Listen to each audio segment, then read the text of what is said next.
Que hago parte de Nord Consulting Group, una firma especializada en acompañar familias empresarias en temas de familia, de gobierno, de estrategia, y hoy les traigo algunos tips de escalamiento empresarial para las empresas MIPYMES. Entonces vamos a iniciar. Lo primero es que aquí hay una frase que me gusta muchísimo recordar cuando hablamos de escalamiento empresarial, y es que la única suerte que existe es cuando logras combinar la preparación, que es la suma de habilidades y recursos, con la perspectiva que visualiza las oportunidades. Creo que el reto que nos motiva a todos los días a levantarnos, a continuar con nuestros modelos de negocio, es justamente el poder escalarlos. Y creo que el simple hecho de levantarnos cada día no es una casualidad ni es suerte. Creo que hace parte de una preparación consciente, de poder cada día visualizar esa perspectiva de continuidad, esa perspectiva de oportunidad, de levantarnos y decir cada día somos capaces de aportar valor, no solamente a nuestra compañía, sino también a todo el entorno que gira alrededor de nuestra compañía, a nuestros empleados, a nuestros proveedores, a nuestros clientes, a nuestra ciudad, tal vez a nuestro país, tal vez a aquellos que exportan al mundo. Entonces, creo que esta es una combinación poderosa, y es que primero tenemos que prepararnos para poder visualizar esas oportunidades de crecimiento y de continuidad. Eso que nos hace a nosotros relevantes y lo que nos hace a nosotros realmente generadores de oportunidades que cambian y trascienden nuestras organizaciones. Y para poder inspirarlos, pues tengo que primero motivarlos a que pensemos en qué significa para nosotros como organizaciones, como dueños de empresas, tal vez como miembros importantes de las organizaciones, es qué significa victoria para nosotros los empresarios. Y lo primero que se me ocurrió cuando estaba preparando esta conferencia es que victoria siempre significa rentabilidad y sostenibilidad. Siempre cuando hablamos con los empresarios, ellos nos invitan y les preguntamos, bueno, para usted, ¿qué significa que su compañía ha logrado una victoria importante, que ha tenido ese reconocimiento y esa victoria que lo hace sentir bien? Y la mayoría nos contestan, pues, que mi compañía sigue creciendo de una forma rentable y sostenible. Pero creo que el principio de la victoria es conversar acerca de eso que constituye una victoria y un proceso de transformación en nuestra organización. Al final, la rentabilidad y la sostenibilidad es un resultado, pero realmente lo que significa es hacerlo visible, es conversar hacia el principio que me motivó a mí a llegar a trascender mi compañía a una compañía rentable y sostenible. Otro principio que es fundamental es el tener el claro el por qué plantear preguntas que me hacen crecer y que me hacen tomar decisiones y transformar mi organización. Ese principio de continuidad es el que genera movimiento en mi empresa. Es el que me permite a mí constantemente estar validando si mi aporte de valor se mantiene vigente a mi cliente, si ese aporte de valor que yo algún día soñé está constantemente vivo, que está siendo identificado por mis clientes y por las personas a las cuales yo impacto, está generando ese reconocimiento todavía. Y por eso que es tan importante plantearse interrogantes. Y una de las misiones que tengo con esta presentación es que ustedes se lleven un par de interrogantes importantes que les permitan a ustedes saber si su empresa es una máquina de crecimiento, si su transformación, si ustedes requieren capacidades para que esa máquina vuelva a engranarse y alinearse para crecer sostenible y rentablemente. Otra cosa que nos comentan los empresarios cuando hablamos de crecimiento exponencial o que hablamos de victorias para un empresario es que él entiende cómo debe de tomar las decisiones. ¿Cuáles son las implicaciones que tiene nuestro día a día al tomar decisiones frente a nuestro modelo de negocio. Decisiones tan simples como saber cuándo debo de pagar o cuánto debo de tener mínimo en el banco para poder operar, pero también decisiones tan trascendentales como en qué momento debo de cerrar un local, en qué momento debo de tomar la decisión de crecer mi modelo de negocio, tal vez de descentralizarlo. Entonces, eso es muy importante porque eso me llama a que tengo y estoy en el camino de la victoria. Otra posición importante, y esta es muy importante y la vamos a trabajar en esta conferencia, y es que tenemos que llevar a los empresarios a hacer pausas. Nosotros usualmente, los empresarios, cuando ya tenemos una vida, digamos que nos empezamos a dejar llevar por este mundo de la empresa y del crecimiento y del reto del día, nos olvidamos de hacer pausas y nos empezamos a llenar de modelos mentales que tal vez no aportan valor a nuestra organización. Entonces, en esta conferencia también los invito a que empecemos a identificar esos modelos mentales que nos permiten crecer, pero también aquellos modelos mentales a los cuales tenemos que renunciar porque nos impiden nuestro crecimiento y la forma en que escalamos nuestros modelos de negocio. Y la otra es empezar a cuestionarnos, porque creo que desde ahí empieza nuestra primera autoevaluación o nuestra crítica productiva, y es empezar a cuestionar no solamente los modelos mentales, sino también cuáles decisiones no son productivas en nuestro mundo, en nuestro día a día. Y eso es lo que perfectamente le permite a la empresa crecer y nos permite evolucionar y tomar decisiones asertivas frente a algo que realmente impacta los modelos de negocio. Y no podíamos dejar atrás, pues, una que es muy importante, y es pensar también que es victoria para nuestra familia empresaria, ¿no? Y es que debemos de pensar también qué es lo que a nosotros nos motiva a continuar como empresa familiar y que nos motiva a nosotros a continuar, y si esa visión se ha mantenido unísona, si se ha mantenido cohesionada, si esa visión se ha estado ahí siendo fuerte y sosteniendo esta máquina de crecimiento que es nuestro modelo de negocio. Entonces, es muy importante para nosotros que ustedes piensen en que ustedes están en un camino de construir victorias y que las victorias no siempre se logran cuando se llega a la cima, sino la victoria se logra cuando usted da un paso importante en su organización.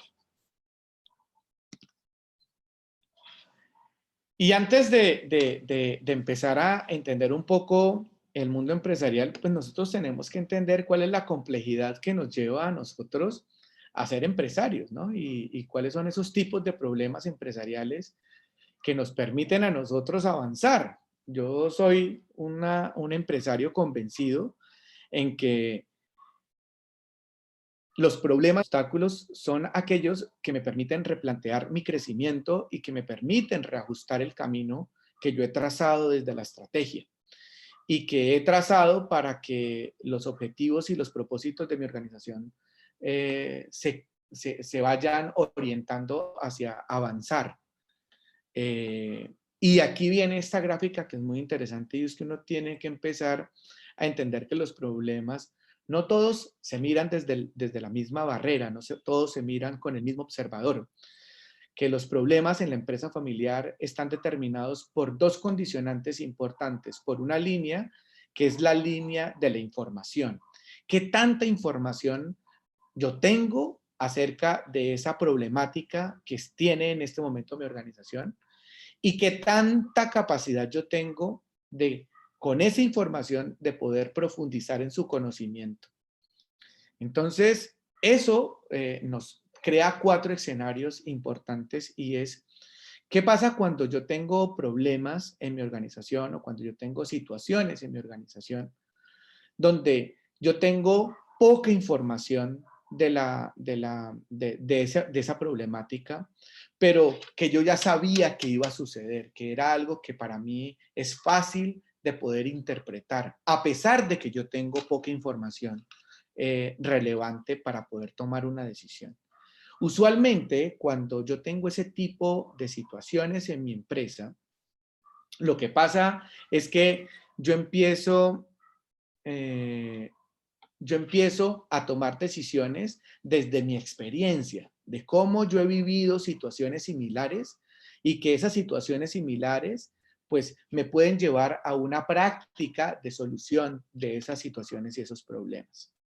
Pero hay otro nivel de problemáticas que empiezan a ser mucho más importantes y es cuando yo tengo información insuficiente, donde ya definitivamente no tengo nada de información, me llegó una problemática en mi compañía y yo no tengo ni idea de cómo se coge ese problema, de cómo se puede solucionar, pero que es para mí fácilmente identificarlo. O sea, para mí es muy fácil poder identificar que eso realmente puede representar un riesgo potencial para mi modelo de negocio. Y ahí es cuando yo empiezo, sin información, a crear soluciones a través de la experimentación.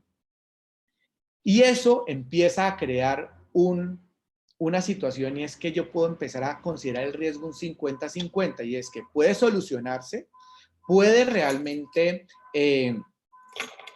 digamos que puede llegar a tener un resultado positivo en un 50, pero también me puedo equivocar con esa solución de ese problema y puede llegar a tener una solución no acertada y eso me puede llevar a un problema mayor. Entonces, yo tengo que parametrizar que al final las problemáticas en mi organización dependen de la capacidad que yo tengo de reconocer esa problemática y también de la información que yo puedo tomar que ese problema me puede permitir o que mi empresa puede llegar a ofrecerme información suficiente. ¿Dónde está el mundo de la estrategia? Cuando yo tengo información suficiente de la problemática y que yo puedo crear escenarios, que yo puedo parametrizar escenarios desconocidos y que ahí es donde yo puedo empezar a crear un mundo de modelos para entender realmente soluciones que me pueden llevar a inducir cambios en mi organización. Y eso es lo que realmente nos implica el crecimiento y el sostenimiento de una organización. Y es cómo nosotros volvemos problemáticas, soluciones estratégicas que nos fortalecen el camino del crecimiento empresarial. Entonces, es muy importante que ustedes entiendan que las problemáticas en las organizaciones se pueden potencializar hacia el mundo de la estrategia siempre y cuando yo tenga información o pueda canalizar la información de esa problemática para volverla un mundo conocido y un mundo que me permita modelar escenarios de éxito, teniendo también, obviamente, posibilidades de escenarios de fracaso. Entonces, esa es como un primer acercamiento frente a de dónde pueden empezar a nacer la estrategia en las organizaciones. Pero para eso es importante que nosotros empecemos a entender realmente que nuestras decisiones en el mundo corporativo están sesgadas por los modelos mentales que nosotros construimos como empresarios.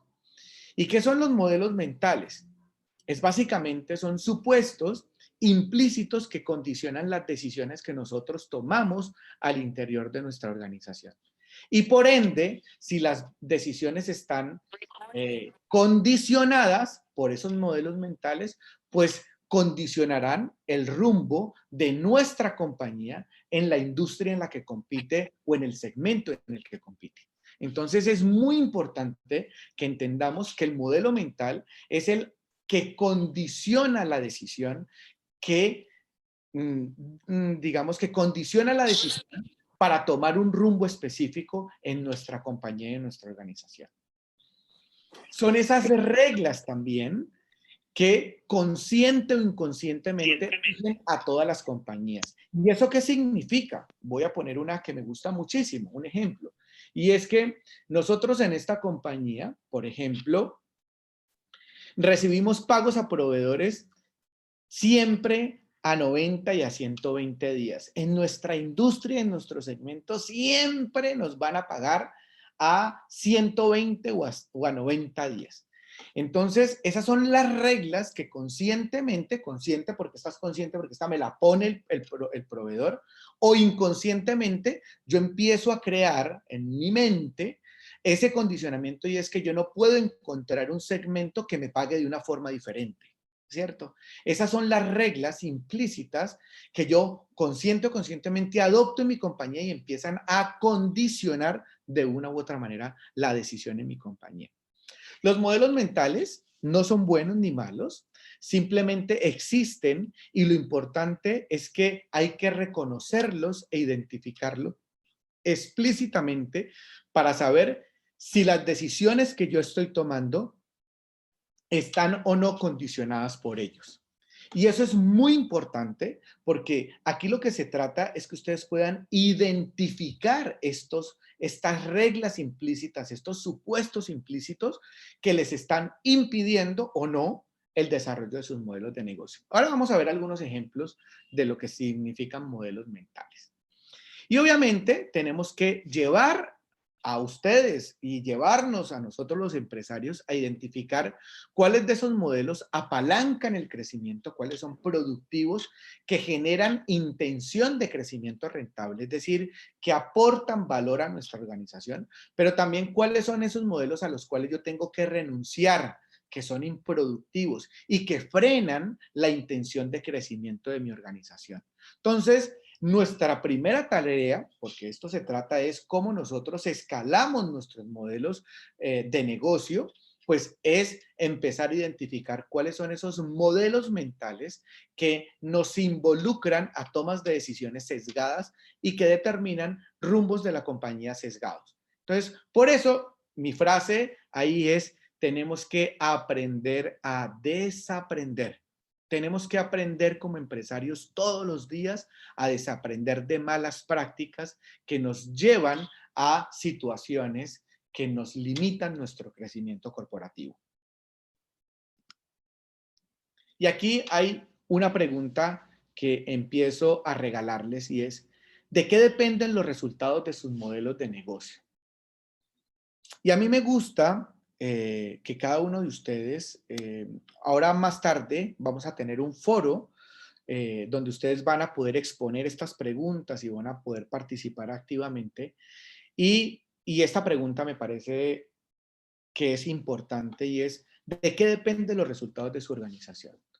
Los resultados de su organización dependen de un mercado, dependen de las personas que trabajan con usted, dependen de usted también como líder de la organización, dependen de su familia, del involucramiento de su familia empresaria en el negocio. ¿Será que de pronto dependen de sus proveedores o de sus clientes? ¿De quién depende el resultado de su organización? Y creo que ahí usted empieza a empezar a entender qué significa un modelo mental. Porque cuando usted empieza a darle respuesta a esta organización y empieza a decir, por ejemplo, y es que esta organización no puede crecer si la familia empresaria no tiene control absoluto del modelo de negocio o no participa activamente del modelo de negocio, ya estamos hablando de un modelo mental que podría llegar, óigase bien, podría llegar a limitar el crecimiento de su organización. Pero también podrían ser modelos mentales como estos que tengo a continuación. Y es que todos nuestros clientes son igual de importantes. Ese es un modelo mental, porque realmente la importancia de los clientes dependerá del aporte de valor y el reconocimiento del valor que ellos le hagan a nuestra organización. Y entonces aquí empiezan. Por eso digo que aquí no hay modelos mentales ni buenos ni malos. Partamos de esto. Son la forma en que nosotros interpretamos positivamente o negativamente esos modelos mentales y que podrían llegar a condicionar nuestra organización. Entonces, empiezan a aparecer situaciones bien importantes como, por ejemplo, el precio de nuestros productos o servicios los fijan los costos de nuestra organización. Y estas son respuestas que me he encontrado en procesos en los cuales hemos ido acompañando durante la historia de nuestra organización, Nord Consulting. Otra respuesta que han dado nuestros empresarios es que nos dicen, es el volumen el que mueve este negocio. Y empiezan ustedes de pronto a identificarse con estos modelos mentales. Y otro, para no hacer muy larga la exposición, es que el mejor cliente es el próximo.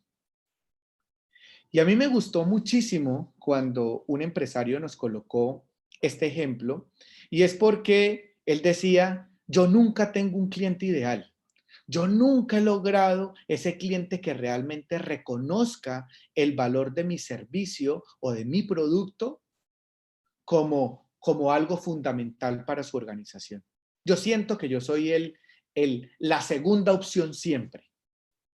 Y tal vez algún día el próximo cliente que yo conquiste, ese será mi cliente ideal.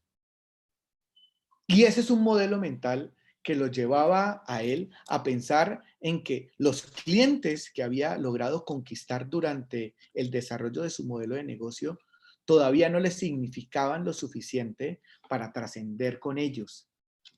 Y eso es un modelo bien importante que debemos de trabajar como organizaciones. En este caso, pues puntual. Pero imagínense cómo pasan estos modelos mentales a ser reinterpretados cuando los vemos desde esta otra barrera, y es solo los clientes rentables y con potencial de crecer serán los importantes. ¿Hay alguien que tiene? Gracias.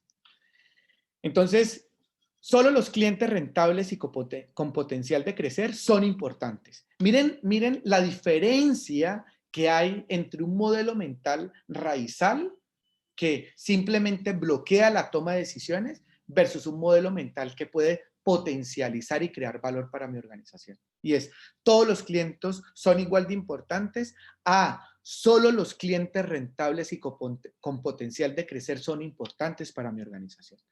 Miren esta otra reinterpretación del modelo mental. Al cliente le interesa una propuesta de valor diferente más allá del precio. Y aquí entramos a hablar de la vigencia de nuestro impacto y de la fuerza de valor, del impacto de nuestra propuesta de valor. ¿Qué es lo que nosotros le estamos prometiendo a ese cliente que hace que me vea de una forma diferente? Más allá del precio que yo le puedo ofrecer o del tipo de negociación que yo puedo tener con él. Creo que ahí cambia significativamente la importancia y la forma en que yo interpreto mi modelo de negocio. Porque cuando yo le hablo a mi equipo de trabajo, y es que usted tiene que trabajar en vender y en cumplir la promesa de valor que nosotros le estamos ofreciendo a ese cliente, tal vez él reconozca que nosotros somos y vamos más allá del precio. Otra cosa que es importante es, miren esta que me gusta mucho, se puede ganar más cuando se vende bien que cuando se vende mucho. Entonces es súper importante también esa nueva reinterpretación. Y es que yo puedo decirle a las personas de mi organización, vendamos mejor, no vendamos mucho, vendamos mejor. Vendamos donde nosotros realmente seamos relevantes, donde nosotros seamos rentables, donde nuestros clientes reconozcan nuestro valor, nuestro aporte de valor a su organización. Miren esta otra reinterpretación del precio que también me gusta mucho, y es el precio depende del valor que se entregue a ese cliente. Si yo a un cliente le entrego una promesa de valor diferencial, consistente, que sea cautivadora, que resuelva su necesidad, tal vez el precio empieza a ser no diferencial, no empieza a ser un factor condicionante en las decisiones que yo tomo. Y aquí yo tengo un ejemplo que me gusta mucho, y es que muchas veces cuando yo hablo con los empresarios y yo les pregunto, ¿cómo usted hace para garantizar que su cliente vuelva a hacer una recompra en su modelo de negocio? Y ellos me dicen, entregándole buen precio y haciendo unas buenas negociaciones con ellos. Y entonces empieza a mí a entrar en mi cabeza todos estos modelos mentales, y es, ¿qué lo está llevando a él a pensar, a ese empresario a pensar que es el precio el que le define la relación que tiene con ese cliente?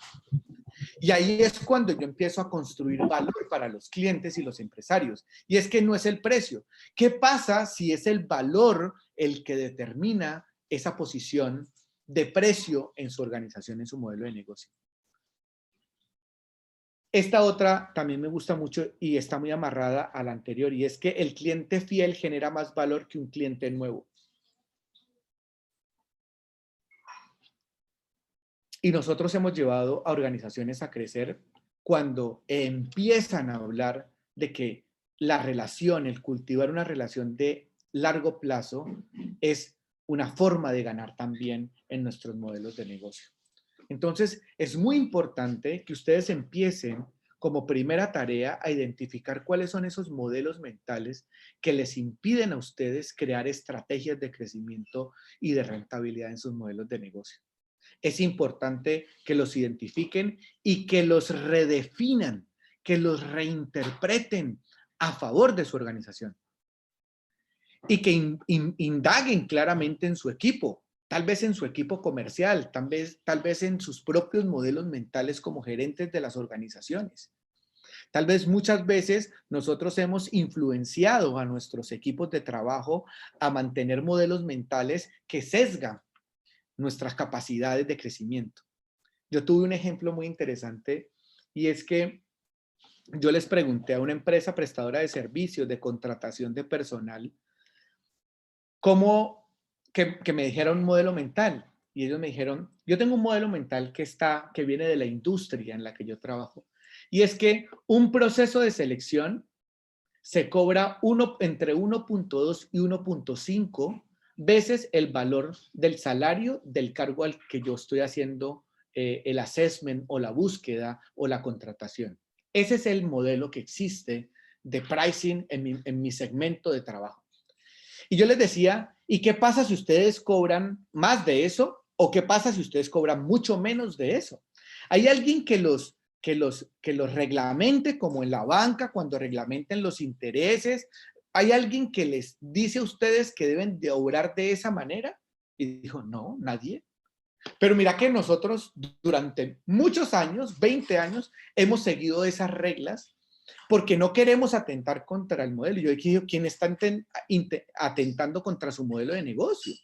Porque no piensa de una forma más disruptiva. Tal vez eso está limitando el crecimiento de su organización, porque lo están comparando como los otros. Y en ese momento empezamos a crear una forma diferente de facturar y una forma diferente de prestar servicios de contratación de personal. Entonces, los invito a que ustedes indaguen sus propios modelos mentales y que empiecen a reinterpretarlos y a redireccionarlos hacia buscar el potencial de crecimiento en sus organizaciones y el aporte de valor significativo. Y acá viene otra pregunta clave, que quiero que las vayan anotando, obviamente. Y es ¿qué ha venido ocurriendo en el entorno? Es decir, donde ustedes actúan, donde están sus modelos de negocio, donde sus modelos de negocios están inmersos, que pueden estar afectando negativamente su empresa y el crecimiento de su empresa. ¿Qué es lo que ocurre en su modelo de negocio? ¿Qué es lo que le lo limita? Y identifíquelo claramente. Pero identifíquelo para que luego lo pueda asociar a un modelo mental. Usualmente, la respuesta cuando alguien le preguntaba esto y me decía, a mí lo que limita negativamente mi modelo de negocio es que yo no tengo personas que se involucren en mi organización y que me ayuden a crecer este modelo de negocio. O sea, la responsabilidad de que mi empresa no crezca es mis empleados. Y yo le preguntaba, ¿cuál es su modelo mental? ¿Cuál es el modelo mental que está asociado a eso? ¿Realmente son sus empleados los que están limitando su crecimiento? Puede que sí, yo no estoy diciendo que no. Acuérdese que no existen modelos mentales buenos ni malos. Pero ¿no será también que es la forma en que usted está condicionado, limitado, y que su modelo mental no le impide ver que hay una posibilidad de voltear esa percepción y ese modelo mental hacia que sean los empleados los que se apropien del crecimiento de su organización? ¿Será que eso le está impidiendo desarrollar su equipo humano? Una un modelo mental que es muy usual en la empresa familiar y lo vimos justamente esta semana en una reunión que tuvimos con un empresario joven que está recibiendo la posta de su padre, y es que el modelo mental que él tenía es: si mi padre continúa direccionando la compañía no va a salir adelante. Él tiene que salir de la empresa. Él tiene que salir y dejarme a mí hacer para yo poder sacar adelante esta compañía familiar. Entonces, ese es un modelo mental bien importante en la empresa familiar y tenemos que mirar a ver, ¿ese modelo realmente está limitando mi participación como gerente? ¿Ese modelo mental está limitando mi participación y mi interacción y mi aporte de valor a la empresa familiar de una forma significativa? Es muy importante que ustedes empiecen a reconocer esos modelos mentales para que los direccionen hacia ese cambio positivo. ¿Sí?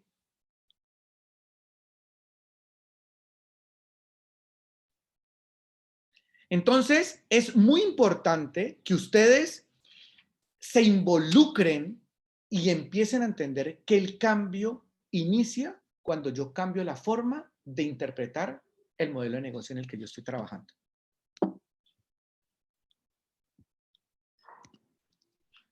¿Cómo orientamos entonces nuestras organizaciones para crecer? Y aquí empecemos a hablar entonces. Si ya identificamos los modelos mentales y ya los empezamos a reinterpretar, ahora esa reinterpretación, ¿cómo nos impulsa el crecimiento? Y aquí ya empezamos a hablar de estrategia. Y para mí, estrategia se resume en dos frases importantes. Y es: ¿en dónde debo de jugar y cómo debo de ganar? Y también, ¿en dónde no debo de jugar? Es decir, la estrategia se resume en yo poder identificar cuál es el escenario donde yo soy relevante y gano, y cuál escenario definitivamente no me conviene. O sea que yo tengo que aprender a renunciar. Y creo que esta es una de las tareas más difíciles que tiene el empresario. Y no solamente el empresario que direcciona, sino también nuestro equipo de trabajo. Porque cuando nosotros orientamos nuestras organizaciones simplemente bajo el modelo de oportunidad, y es: hay una oportunidad, la tomo, no importa si está alineada a mi propósito, no importa si está alineada a mis factores, a los factores que impulsan mi crecimiento, sino que simplemente es una oportunidad. Yo tengo una empresa de zapatos, mañana me ofrecen vender correas, pues vendo correas. Si mañana me ofrecen vender pañuelos, pues vendo pañuelos. Si mañana me ofrecen hacer imprenta, pues soy imprenta. ¿Realmente yo estoy sabiendo realmente dónde jugar? ¿Estoy sabiendo realmente cómo debo de ganar en ese juego? Yo tengo una estrategia, tengo una forma de saber escoger mi modelo de negocio. Porque es que ahí es donde está realmente la capacidad de crecimiento de mi organización. Cuando yo tomo, alguien decía en un adagio popular, y es: el que mucho abarca, todos sabrán, poco aprieta. Y es real. Cuando ustedes en sus modelos de negocio tienen tantas actividades y tanta diversidad en sus modelos de negocio no estructurado, eso le impide saber jugar muy bien, porque poner jugadores estratégicos en cada cancha, pues es difícil. Es mucho más difícil seleccionar jugadores estratégicos. Es mucho más difícil saber cómo ganar en cada partido, pues porque esa diversidad me impide tener foco estratégico. Entonces, el saber en dónde juego significa en qué campo debo de estar y en cuáles de esos campos me debo de salir conscientemente. Y esto condiciona claramente mi posibilidad de continuidad en la empresa. Y el primer determinante de la rentabilidad es saber cuál es su posición en su segmento de negocio. es entender muy bien si el core de negocio está asociado a una respuesta o a una respuesta de la necesidad del segmento en donde usted está. Entender si su promesa de valor juega a favor de ese segmento de clientes. Porque usted gana un partido conociendo la cancha, conociendo el campo donde juega. Pero también gana un partido cuando usted entiende que eso que usted va a hacer ahí en esa cancha, en ese campo de juego, es relevante para las personas que están ahí. Si usted simplemente tira perdigones al aire, pues es difícil que usted pueda realmente hacerse ver como una posición de valor en su organización. Entonces, es muy importante que usted aprenda a escoger, pero también que aprenda a renunciar y a entender que para jugar bien, usted necesita entender qué es lo que usted debe de hacer en cada campo de juego, en cada cancha. Y aquí tengo un ejemplo de una compañía que acompañamos hace un par de años. Esta es una compañía de limpieza de hogares.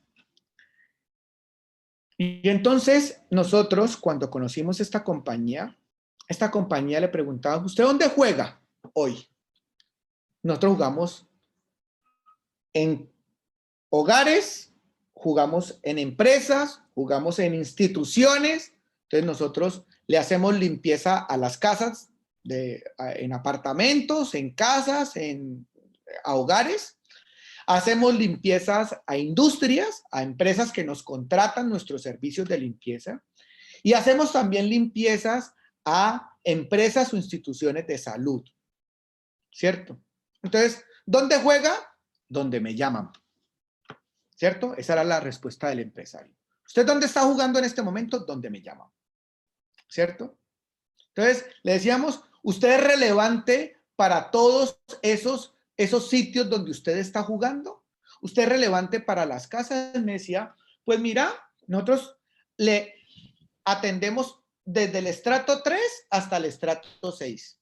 Entonces, algunos reconocen que mi servicio es bueno, pero por ejemplo, en los estratos 3, 4, es más difícil porque pues usualmente no contratan estos servicios de aseo y cuando vamos siempre hay una queja, siempre hay un reclamo, nunca reconocen que ese valor está dado, ¿cierto? Entonces, en los hogares pasa eso. Ok, venga, en las empresas, ¿cómo le va? Ok, en las empresas me va mucho mejor porque ellos nos entregan los parámetros de limpieza, nos delimitan el segmento, nos dicen a nosotros qué es lo que ellos quieren y entonces pues esto me significa a mí como una parametrización de mi servicio y cuando a mí me entregan la parametrización, yo sé qué tengo que llevar, a quién tengo que llevar a hacer el aseo, qué tipo de insumos y eso me permite a mí ser reconocido en las empresas cuando voy a prestar el servicio de aseo. Y me decía, en las instituciones de salud, entonces yo le decía, eso es una galleta, eso es un problema. Porque usted sabe que las instituciones de salud pues son muy exigentes con el tema del manejo de los residuos de limpieza que se generan en las instituciones médicas, porque hay de alto riesgo, el manejo es especializado, las bolsas no es la misma bolsa negra, sino acá tiene que haber una bolsa verde, una bolsa roja, una bolsa blanca, una bolsa azul y cada recurso, entonces el personal que yo tengo que mandar allá tiene que ser un personal, no puede ser cualquiera, tiene que ser un personal que tengo que entrenar, eso me sale costosísimo, usualmente pagan mal, entonces eso para mí es una galleta. Realmente yo ahí no soy rentable, pero yo lo hago pues porque hay que facturar. Entonces yo le preguntaba, listo, entendiendo eso, ¿dónde usted realmente no debe de jugar? ¿Dónde usted a qué estaría dispuesto a renunciar? Lo primero que me dijo fue las instituciones de salud. ¿Cierto? Las instituciones de salud, definitivamente, mi empresa no está preparada para ese segmento de clientes. Yo ahí no juego. ¿Por qué? Porque no soy rentable, porque me exige un nivel de especialización diferente, me exige unos cursos que hace el servicio más caro y adicional a eso me toca vender barato y me pagan mal. Entonces, ahí no me gustaría estar. Ese fue como contundente. Pero cuando empezamos a hablar de los hogares, él me dijo, yo tengo diferentes tipos de hogares. En algunos no me gustaría estar. Entonces, me dijo, en los hogares, por ejemplo, de la casa, de la casa que llaman, de la casa, digamos que como que llame, necesito una persona que me ayude a hacer el aseo. Ese hogar no me gustaría tanto porque es muy complejo, la logística es muy difícil. Pero yo tengo un tipo de negocio que son los conjuntos residenciales, donde a mí sí me parece importante. Entonces yo renunciaría a los hogares que son independientes, a esa casa, a ese servicio uno a uno, a ese renunciaría. ¿Por qué? Porque me hace compleja la logística. ¿Listo?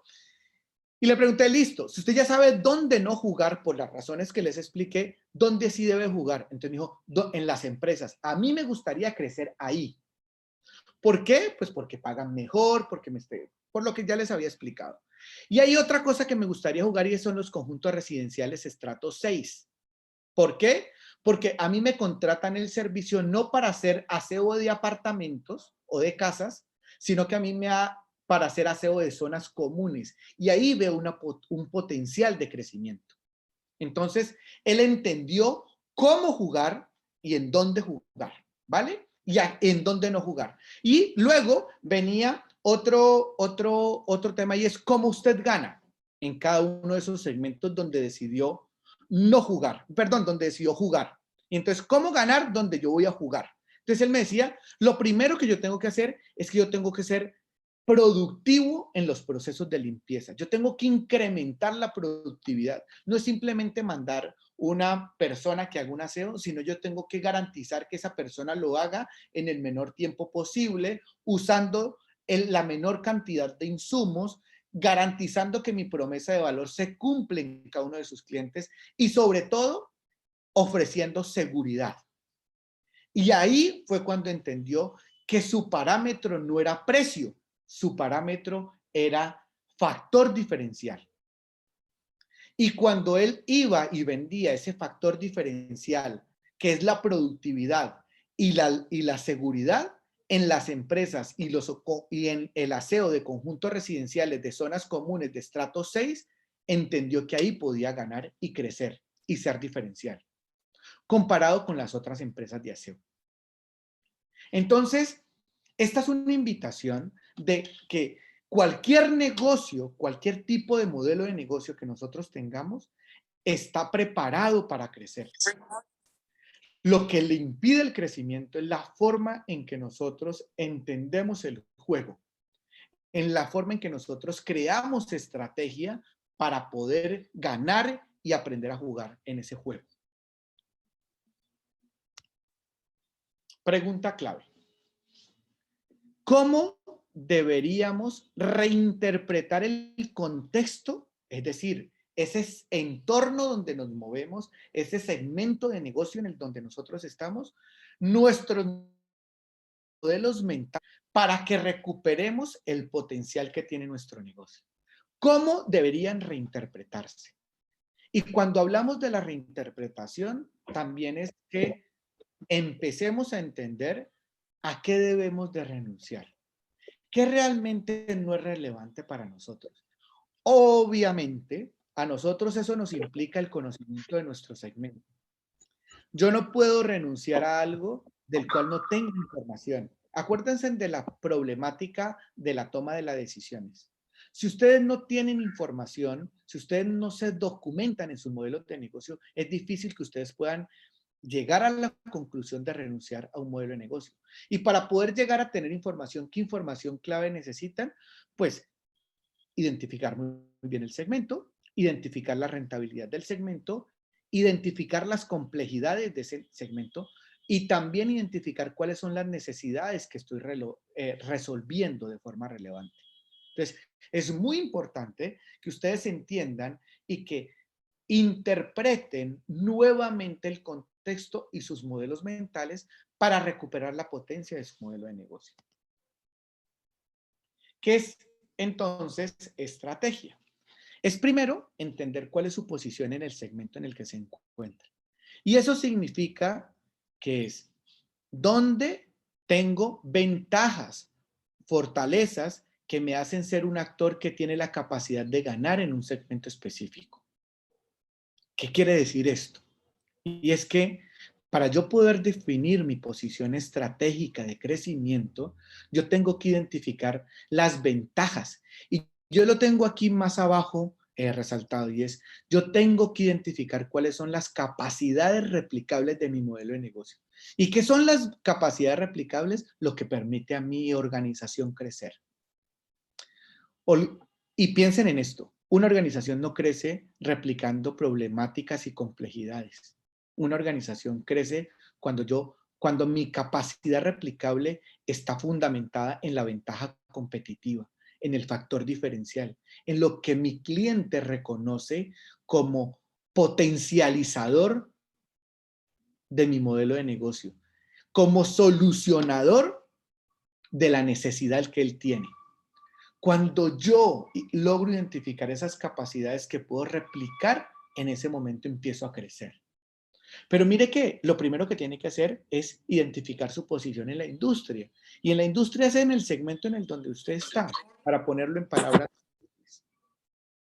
Y aquí hay algunos ejemplos y sigamos con la empresa de limpieza. Entonces él decía, ¿cuál es su contexto? Entonces él me decía, yo trabajo en grandes superficies, en supermercados, piden más personal, es decir, siempre me están pidiendo más y más y más recursos para hacer el mismo servicio, pagan mal y a 90 días. Otro contexto que él me daba es, tenemos clientes que no valoran la formalización de los empleados. ¿Por qué? Porque él me decía, hay mucha empresa, mucha persona que viene aquí a hacerle el aseo a las instituciones o a las empresas y a ellos no les importa si les pagan prestaciones sociales, si están vinculados, si son trabajos formales. Eso no lo valoran. Eso al cliente no le importa. Al cliente le importa es que le llegue aquí la gente a limpiarle. A ellos no les importa si esa señora tiene un contrato, si nosotros le cuidamos sus prestaciones sociales. Nada, a ellos no les importa eso, eso no les importa y por eso no me lo pagan. Otro de los contextos que hablábamos es los servicios informales hacen que los precios sean bajos. Es decir, yo no puedo competir con la informalidad. A mí me encantaba esa frase porque es muy usual en los empresarios. Es, yo no puedo competir con la informalidad. Por eso yo tengo que tener el precio más bajo. Y voy a poner un ejemplo. Yo tengo unos restaurantes, unos restaurantes acá en la ciudad de Cali. Yo me encuentro en la ciudad de Cali, por si algún empresario está en la ciudad de Cali. Y yo me acuerdo que cuando yo tenía un punto de venta en una zona que se llama acá San Fernando, en el Parque del Perro, siempre nosotros estábamos muy firmes en el tema de que nuestro precio no era un precio bajito como la competencia lo tenía, ni nosotros hacíamos estas promociones, pague 4 hamburguesas, pague una hamburguesa y lleve 4. Entonces, ese tipo de cosas nosotros por práctica y por decisión estratégica no lo hacíamos. Porque nosotros competíamos con una experiencia de servicio en nuestro establecimiento, competíamos con calidad 100% y competíamos con oportunidad de crear una experiencia de valor para nuestros clientes.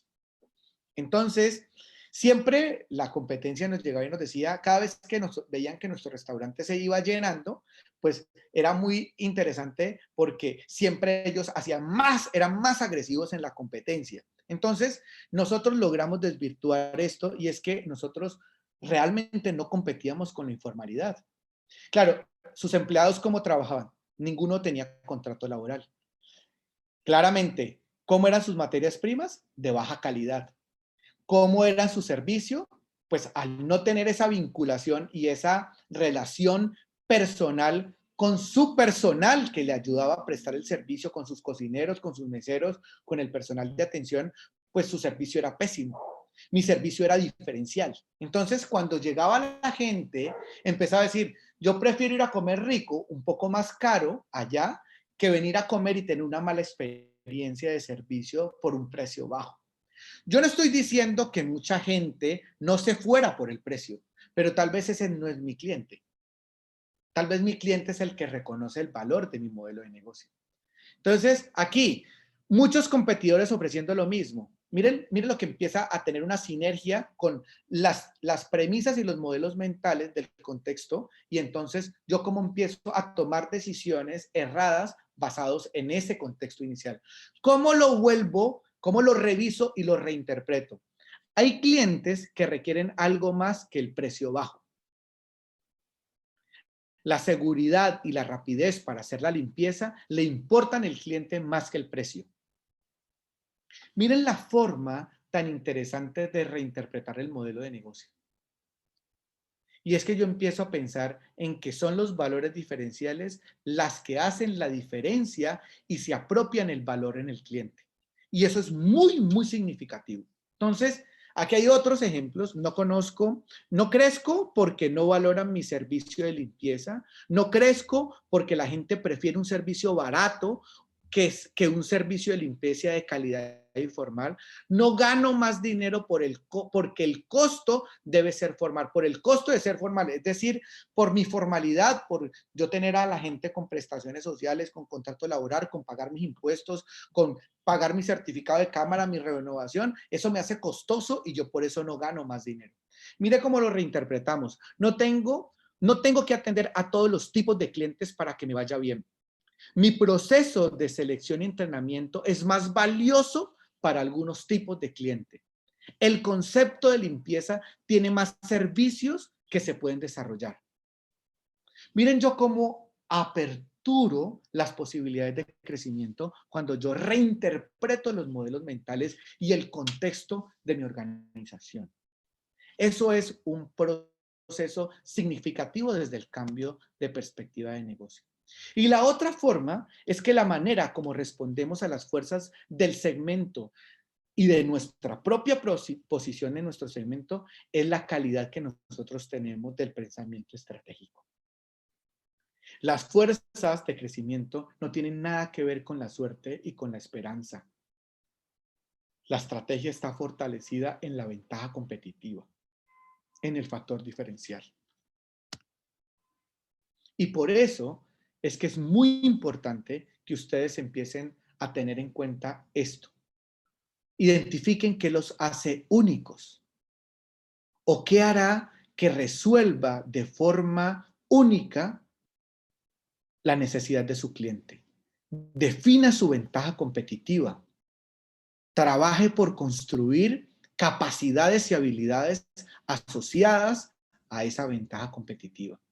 Trabaje para que su equipo se apropie de esa ventaja competitiva. Que no sea el modelo mental el que condiciona la ventaja, sino que sea el modelo mental el que potencialice la ventaja competitiva. Identifique las circunstancias. Identifique usted para qué sirve y qué resuelve. Identifique cuál es el problema que tiene su cliente.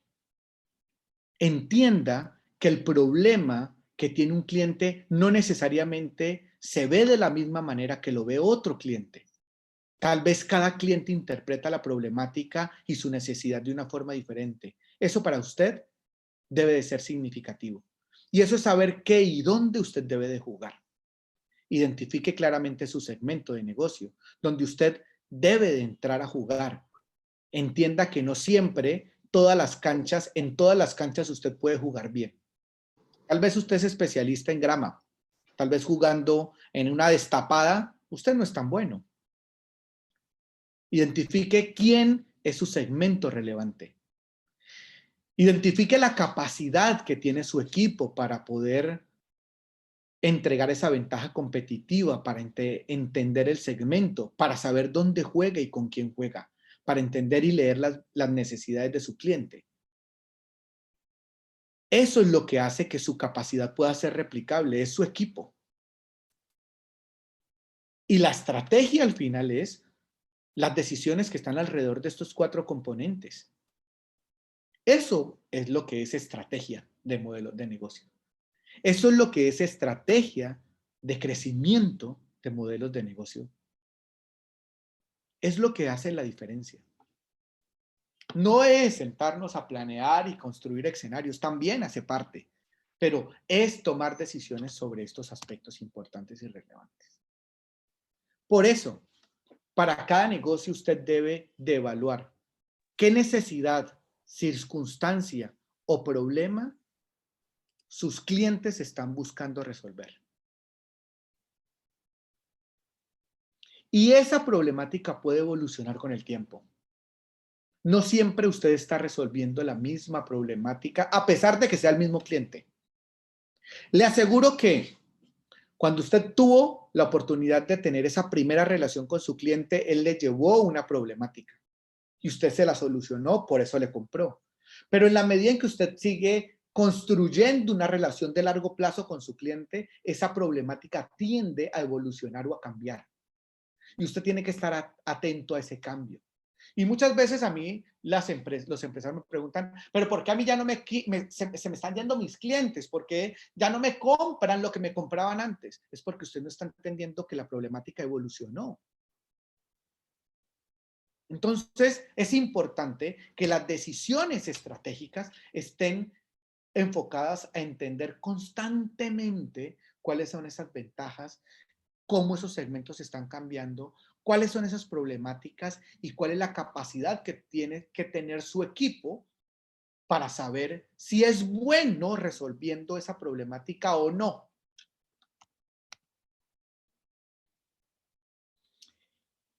Y esas problemáticas están condicionadas, o esas necesidades de esos clientes están condicionados en tres aspectos importantes.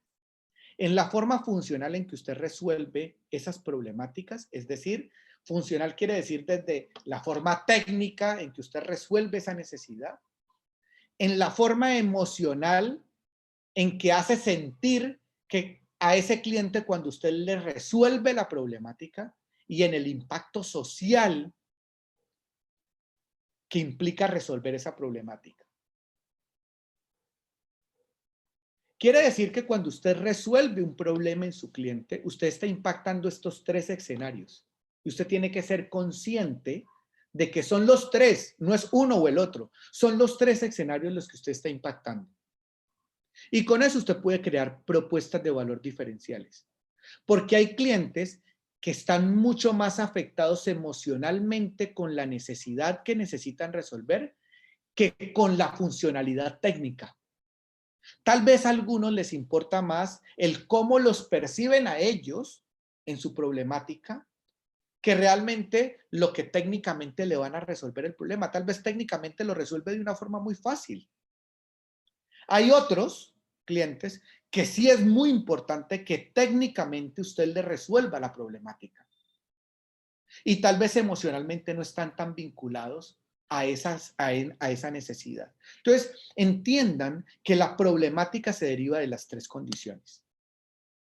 Y por eso es que es muy importante que su punto focal sea establecer el dónde y el cuándo usted debe de actuar, el quién y qué siente ese cliente cuando le resuelve esa problemática y qué situación ideal busca cambiar.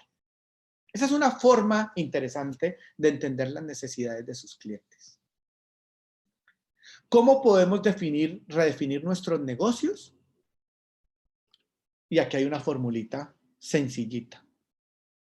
Para que cada uno de ustedes empiece a crear una capacidad que le permita nuevamente replantear su modelo de negocio para el crecimiento y prepararlo para que sea rentable y sostenible en el tiempo. Lo primero es que identifique qué problema resuelve. Lo segundo es para quién lo resuelve. ¿Cómo lo resuelve? ¿Qué actividades lo hacen a usted valioso y diferencial? Y a otra, ¿qué actividades lo hacen único? Y aquí hay una diferencia entre cuáles son las actividades que él reconoce que le generan valor y cuáles son esas actividades que me hacen a mí exclusivo. Todos esos modelos de negocio donde tengo claro estas 5 condiciones, pero que adicional a esto La última condición a mí me hace particularmente exclusivo, único, diferencial, ahí es cuando yo me quedo y soy relevante. Ahí es cuando yo puedo apalancar el crecimiento de mi organización. Ya para ir cerrando, es importante que ustedes entiendan que ustedes deben de evaluar en sus modelos de negocio estas 3 condiciones. Primero, ¿dónde ustedes ganan dinero? Porque ninguno ha montado su empresa para perder dinero. Entonces, ustedes tienen que entender que ustedes tienen que saber dónde ganan dinero.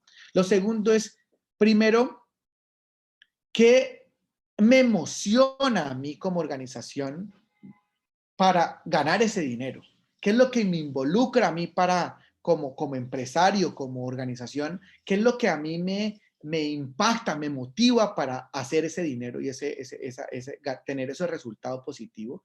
Y adicional a eso, es que eso a mí, hasta dónde quiero llevar esa emoción, ese impulso. Y con eso quiero llevarlos a que cada uno de ustedes, luego de evaluar su modelo de negocio, entiendan que ese modelo de negocio tiene que estar amarrado a un propósito superior. Oscar. ¿Sí, señora? Oscar, discúlpame, para poder cumplir con el itinerario que tenemos, ¿te parece bien si en 5 minutos hacemos cierre de esta primera parte? Perfecto, ya estamos Listo. terminando, de hecho. Ya estamos Dale, terminando. pues, Listo, me listo. quedan 2 diapositivas. Entonces, es importante que cuando evalúen ese modelo de negocio, pues ustedes lo vinculen a un propósito superior. Y ese propósito superior, pues tiene que estar construido a partir de la mega del negocio. Y es, ¿cuál es ese propósito? ¿Hacia dónde queremos llegar? ¿Cuáles son esos ingresos que yo espero tener? ¿En qué tiempo quiero alcanzar ese futuro inmediato de mi organización? Porque si yo no me establezco un foco, si yo no me establezco una meta, pues es difícil construir un camino. Me voy como todos los caminos conducen a Roma, o sea que todo lo que llegue está bien para llegar allí y eso no es tan válido, ¿cierto? Y adicional a eso, pues yo tengo que integrar la estrategia a un poco a la transformación de mi organización que involucra la cultura, la estructura que tiene mi organización, la gente y claramente la métrica que me va a permitir medir el resultado. Sin esto, adicional, uno no crece los modelos de negocio a punta de estrategia, uno no crece los modelos de negocio teniendo en cuenta todos los otros factores funcionales que ayudan a que la estrategia se vuelva sólida.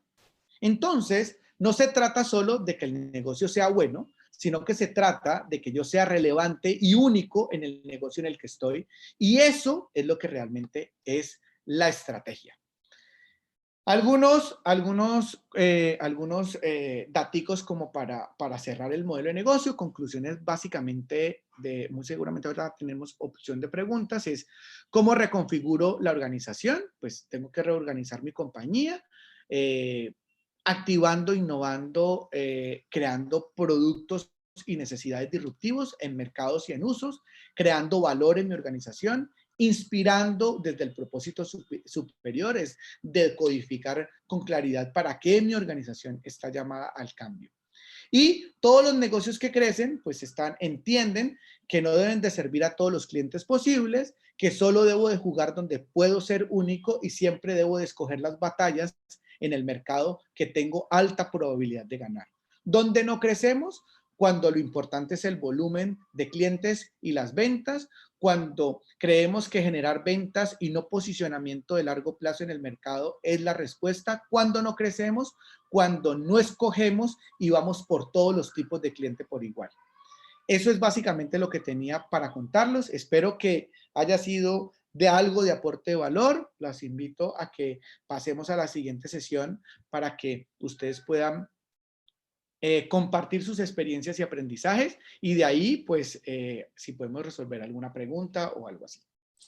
Perfecto, muchísimas gracias Oscar y muchas gracias también a todos los participantes. Si tienen dudas o si tienen preguntas, por favor las pueden escribir en el chat de la reunión y de esa manera Oscar puede darles respuesta por ese mismo medio. Mientras vamos dando la introducción y el ingreso a nuestro panel de empresarios. Entonces Oscar, muchísimas gracias por tu intervención y quedamos pendientes de todos sus comentarios vía chat de la reunión. ¿Listo? Entonces, vamos a arrancar con la presentación de nuestros 3 panelistas.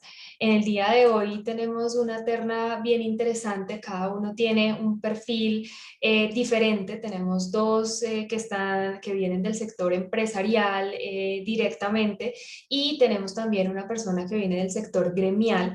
Entonces, quiero darle la bienvenida a Gustavo Salas, a Osiris Meriño y a Ana Cristina Orozco. Ya estoy viendo la cámara de Ana Cristina, ya estoy viendo la cámara de Osiris, solamente me falta la de Gustavo. Entonces, mientras Gustavo... No me permite abrirla. Ah, vale, listo. Lorena, por favor, ayúdale a Gustavo para abrir su cámara mientras voy dándoles la presentación y la introducción. Entonces, bueno, tenemos a Ana Cristina Orozco. Ella nos acompaña desde el eje cafetero. Ella es especialista en gerencia, en servicios de salud. También ha realizado estudios en alta dirección y liderazgo estratégico. Ha sido miembro por 10 años consecutivos de la Cámara Junior de Colombia, capítulo Pereira, y en la actualidad es gerente administrativa de Avi Corby SAS, que es una empresa familiar con más de 40 años de existencia, que ha sido nominada y galardonada con diferentes reconocimientos por su trayectoria empresarial e impacto en la innovación y desarrollo del sector agrícola. Entonces, Ana Cristina hoy nos va a contar algunos aprendizajes bien particulares de su experiencia empresarial, y esperamos que también sea un espacio muy interesante. Bienvenida, Ana Cristina. Ay, tienes el micrófono cerrado. No había activado el micrófono, qué pena. Muy buenas tardes y muchísimas gracias por la invitación. Muchas gracias a ti por acompañarnos. Sigo con Osiris Meriño García. Ella es abogada, especialista en Derecho Procesal y especialista en Gerencia Pública.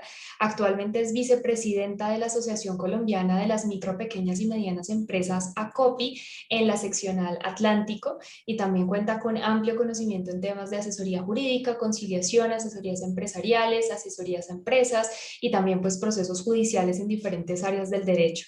Osiris hoy nos acompaña con su vista desde el gremio, atendiendo pues a esta celebración que estamos haciendo hoy del Día de las MIPYMES. Entonces también Osiris nos va a dar su perspectiva gremial con relación a esto. Muchas gracias, Osiris, por acompañarnos y bienvenida.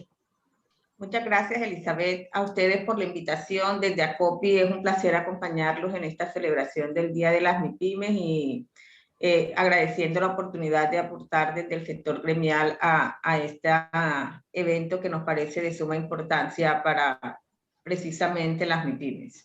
Perfecto, muchísimas gracias por acompañarnos, Osiris. Y tenemos también a Gustavo Adolfo Salas. Él en este momento está en Cali, pero es barranquillero, entonces tenemos ahí una mezcla cultural también con su perfil. Gustavo es administrador de empresas y actualmente es gerente general y socio de la empresa Farmacer S.A., y además es creador de la empresa Medigem SAS, que está dedicada a la comercialización de medicamentos genéricos y que en la actualidad ya cuenta con unos 10 productos en su portafolio. Tiene una experiencia comercial bien importante y nos va a dar su perspectiva desde el punto de vista de un empresario fundador y emprendedor también, para mostrarnos en este camino de las MIPYMES algunas reflexiones. Así que, Gustavo, bienvenido, muchas gracias por acompañarnos. Bueno, buenas tardes, muchas gracias a ustedes por haberme extendido esta invitación. Y bueno, estamos aquí con el ánimo también de compartir estas buenas experiencias que hemos adquirido a través de los 26 años de haber creado la primera empresa. Realmente son 3 empresas en el sector farmacéutico, 2 empresas comercializadoras y una empresa que le faltó a Elizabeth Rey mencionar, que es la planta comercial, la planta manufacturera de productos farmacéuticos que se llama Fabrifarma S.A. Entonces, pues, qué bonito poder tener estos espacios para compartir estas buenas experiencias, y después de escuchar a Oscar, pues complementamos un poco y lo que ustedes tengan a bien preguntar con mucho gusto. Y aquí la doctora Osiris Meriño, aquí somos muy cercanos con Jitsi Becerra, su directora regional, que es una mujer muy pilosísima. Y bueno, en estos momentos críticos de la ciudad de Cali, lo ha demostrado y ha estado muy cerca de todos los empresarios. Felicitaciones por esa gran ejecutiva que tienes en Cali, ¿no? Muchísimas gracias. Le puedes aumentar el sueldo si quieres porque lo hace bien. Llevaré el mensaje. Hágame el favor, dígale que de parte de don Gustavo. Claro que sí, don Gustavo. Y entre otras cosas, coterráneo, yo soy barranquillera, la presidente de ACOPI también es barranquillera. Rosalía. Sí. Oye, Osiris, yo me acuerdo que ACOPI nació allá en la calle 44 con la carrera 46. Todavía estamos ubicados. Esa vaina es más vieja que volverlo a decir, yo me acuerdo. Imagínate que mis hijas estudiaron ahí en el colegio ese, la anexa que quedaba allá al lado. Estamos hablando de historia patria, no hablemos mucho porque después aparecemos muy viejos, mija. Sí, señor. Bueno, pues no, qué chévere también todas esas reflexiones y esos contactos también, porque todo esto le aporta a este ecosistema. Muchas gracias nuevamente a ustedes tres por estarnos acompañando.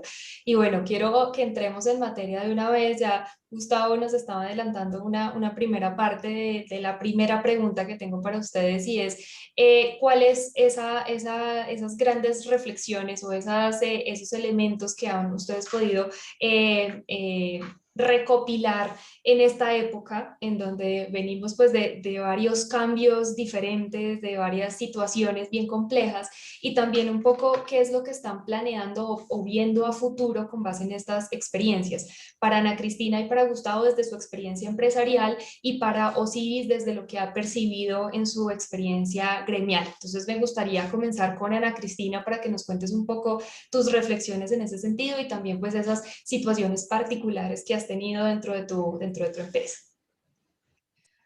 Bueno, nuevamente muchísimas gracias por la invitación. Bueno, yo pienso que en mi caso particular, digamos en el último año y medio, he tenido que sobrellevar diferentes situaciones, pues la pandemia claramente que ha afectado a todo el mundo, económica y socialmente.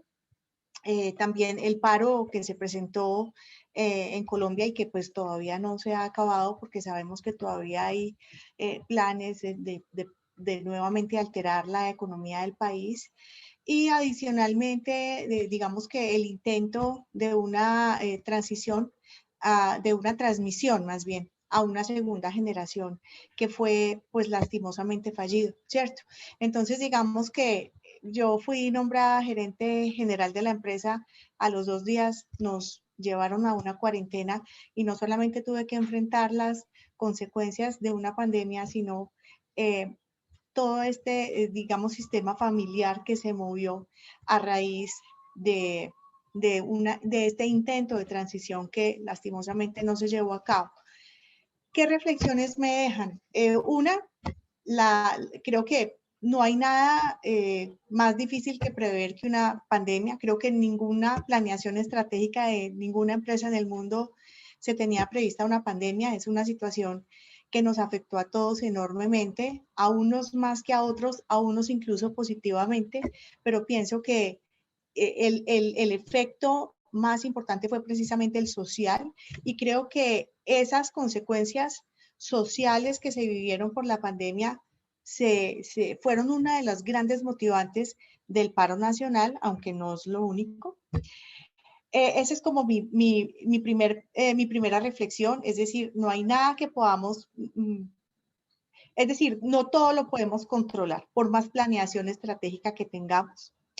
Y lo segundo es que definitivamente hay familias y hay empresas familiares que no están preparadas para una segunda generación, que por su naturaleza, por su cultura, no han logrado, el caso de la mía, que no ha logrado pasar a esa segunda generación, y que es urgente que las empresas familiares tengan un gobierno corporativo, tengan un plan de sucesión, que se trabaje con suficiente tiempo y con suficiente planeación para que efectivamente se pueda lograr la sostenibilidad de la empresa.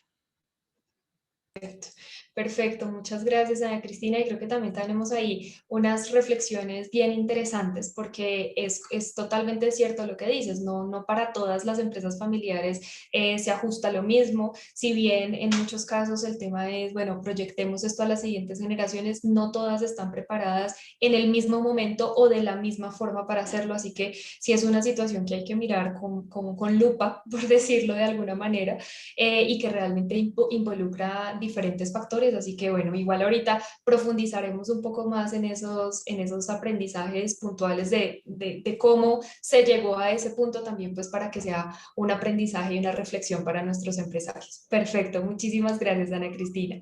Sigo con Álvaro, misma pregunta, ¿cuáles son tus reflexiones, aprendizajes y cómo estás también visualizando un poco el tema hacia futuro desde tu empresa, tu experiencia empresarial? ¿Con Álvaro o con Gustavo?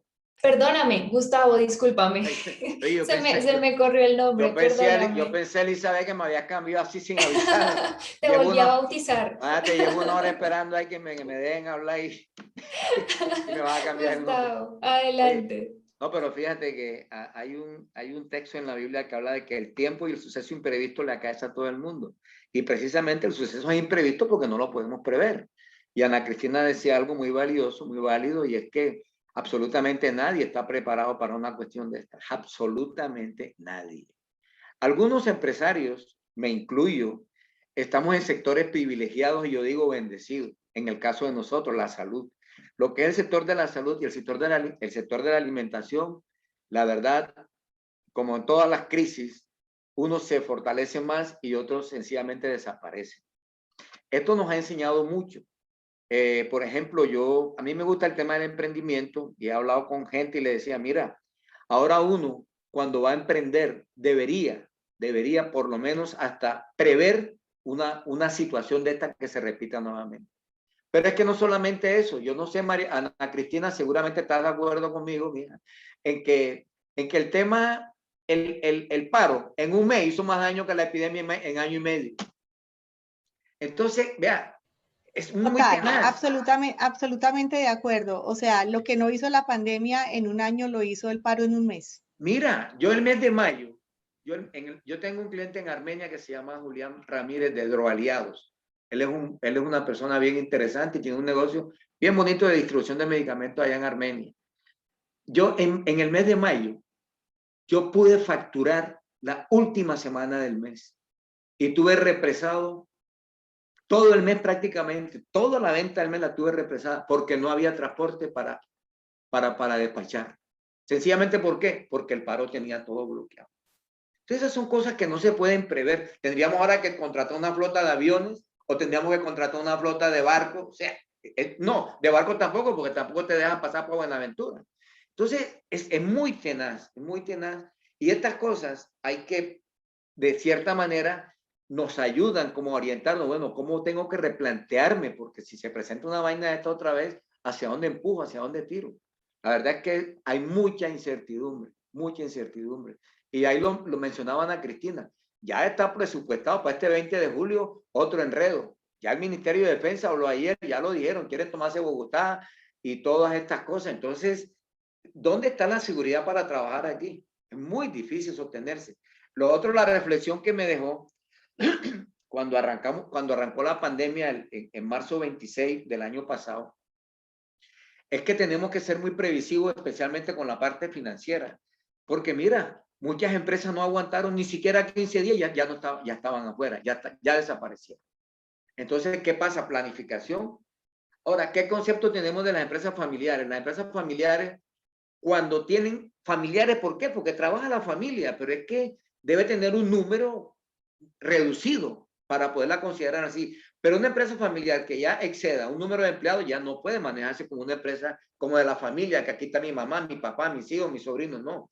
Porque es que ya eso tiene que tener un gobierno corporativo, como decían ahorita, que ya permita que actores distintos a nosotros puedan seguir el legado. A los hijos de nosotros les gusta vivir bueno, pero tampoco les gusta trabajar con nosotros. Entonces, ¿qué hacemos? No les gusta a muchos, literalmente no les gusta. Mi hijo trabaja conmigo. Yo tengo 3 hijos, 2 hijas y el mayor está conmigo. Dice, papi, ¿para qué me voy a afanar si aquí tengo el futuro mío? Pero las niñas ya decidieron no trabajar, hacen sus actividades. Entonces, ¿para quién? ¿Cuál es el legado que uno va a dejar? ¿A quién? Si a veces los hijos no se involucran. Vea, la 14, y Oscar García, que estuvo en el sector de alimentos, lo sabe, la 14, se murió el viejo Jaime Cardona, se acabó la 14, fuera. No existe, está en ley de quiebra. Qué tristeza ese tipo de empresa y otra grande. Y cerca tuyo, que tú dijiste, Oscar, que estabas por el Parque del Perro. la hamburguesa esta de la hamburguesería de ahí del Parque del Perro, precisamente. Primos. 35 años. Y esa vaina quebró. Eso da tristeza. Entonces, mira bueno, pues hay más preguntas, sigue, mira. Vale, muchas gracias, Gustavo. No, inicialmente creo que ahí también encontramos una alineación con lo que nos estaba diciendo Ana Cristina en términos de ese cambio generacional, en unos casos porque no está la preparación, en otros casos porque la siguiente generación no tiene tan claro cómo quiere participar. Y bueno, también los temas que nos mencionaba sobre la fortaleza de la empresa, entonces creo que ahí también tus aprendizajes nos van quedando muy claros. Quisiera preguntarle a Osiris cómo ella ha visto esta evolución de las empresas desde su perspectiva gremial y cuáles son esas tendencias, esas estadísticas, esas reflexiones que nos puede dar desde su mirada un poco más amplia para que nos cuentes en ese sentido, Osiris. Claro que sí. Desde el punto de vista, pues, de ACOPI, para nosotros también, al igual que para todo el sector empresarial, la emergencia nos cogió de sorpresa. Era una situación que nadie esperaba y eso nos permitió hacer cambios. O sea, definitivamente las circunstancias lo que hacen es que uno evolucione. Uno no puede quedarse en el momento de crisis, tiene que evolucionar. Para nosotros fue complejo porque todas las empresas que representamos entraron en crisis, entraron en conflicto, entraron en situación difícil y nuestra labor gremial obviamente se incrementó en un 200% porque teníamos que atender todas las solicitudes de nuestros empresarios, clamando por una incertidumbre que los cogió, saber cuál era qué venía, nadie sabe qué venía, pero sí frente a un aislamiento obligatorio, un cierre de actividades, pues el panorama se veía oscuro y como lo decían Ana Cristina y Gustavo hace unos momentos, los efectos del paro se han sentido mucho más en el sector empresarial que digamos la misma pandemia. Nosotros y lo medimos desde qué punto de vista, lo medimos desde el empleo. Sabemos que durante esta emergencia sanitaria hubo una gran pérdida de empleo. En principio, en abril del año pasado se habían perdido más de 5 millones de empleos que poco a poco fueron recuperándose.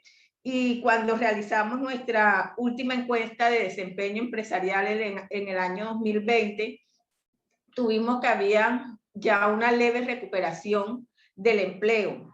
En el primer trimestre de este año 2021 hacemos nuevamente la encuesta de desempeño empresarial y en el tema del mercado laboral específicamente nos encontramos que nuevamente el empleo, sufrió una gran afectación y vemos cómo la microempresa que en la encuesta de desempeño empresarial de diciembre nos arrojaba que en la micro habían 9 trabajadores. Cuando hacemos esta encuesta en abril de este año, ya hay 3 trabajadores menos, de 9 pasaron a 6 en la micro, en la pequeña empresa, de 25 trabajadores se pasa a 15 y en la mediana empresa se pasa de 200 trabajadores que tenían en diciembre a 90. Vemos una gran reducción del empleo y eso es solamente reflejo de la crisis que se vivió por causa de estos actos de protesta. Enseñanzas para el futuro, muchas enseñanzas. Ana Cristina y Gustavo hablaban de una planeación. Obviamente ya hay que hacer planeación, pero no una planeación a largo plazo. Hay que hacer una planeación adaptativa con unas revisiones ya no a un año, sino una revisión que se den cada 3 o 4 meses para mirar cuáles son esas circunstancias que están variando en el sector empresarial. Incluir dentro de esa planeación un factor también de riesgo, porque digamos que cuando uno planea y no tenía incluido ese tema de factor de riesgo, ahora hay que mirar cuáles serían los riesgos que puede enfrentar la empresa y cualquier tipo de riesgo ya no solamente financiero, porque antes se miraba que el sector financiero, que algunas externalidades, pero nunca algo como una pandemia, nadie se lo podía imaginar.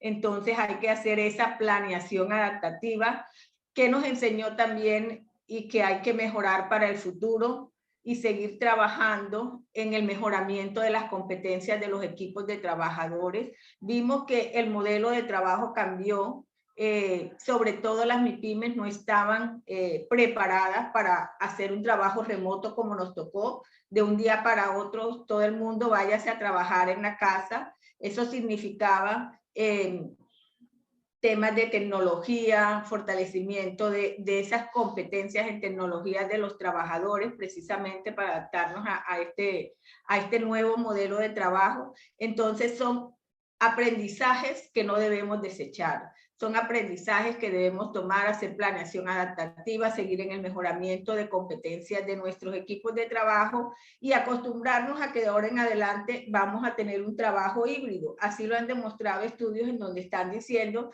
que el retorno a las oficinas no va a ser totalmente. Las personas, de acuerdo a estudios especializados, más o menos el 80% de las empresas van a seguir haciendo este tipo de trabajo híbrido, una parte en la casa y otra parte en las empresas. Entonces hay que adaptarnos a este nuevo modelo porque ya no vamos a nuestra antigua realidad, no vamos a volver. Entonces es importante tener la mente abierta y tomar las medidas necesarias para poder afrontar los cambios que siempre están presentes en nuestra vida, tanto personal como empresarial.